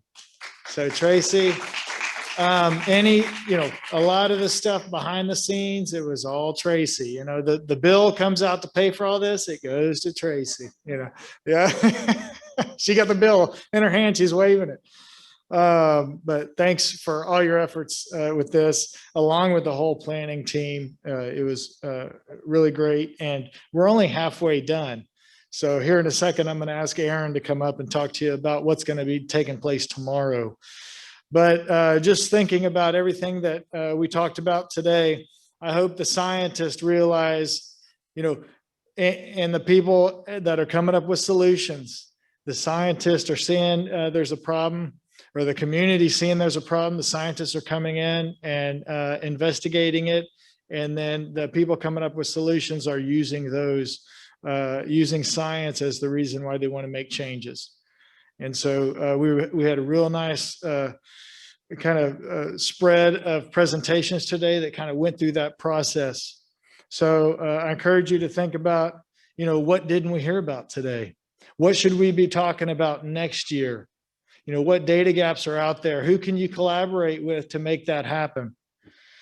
how can your work be used to change policy or come up with some of those solutions?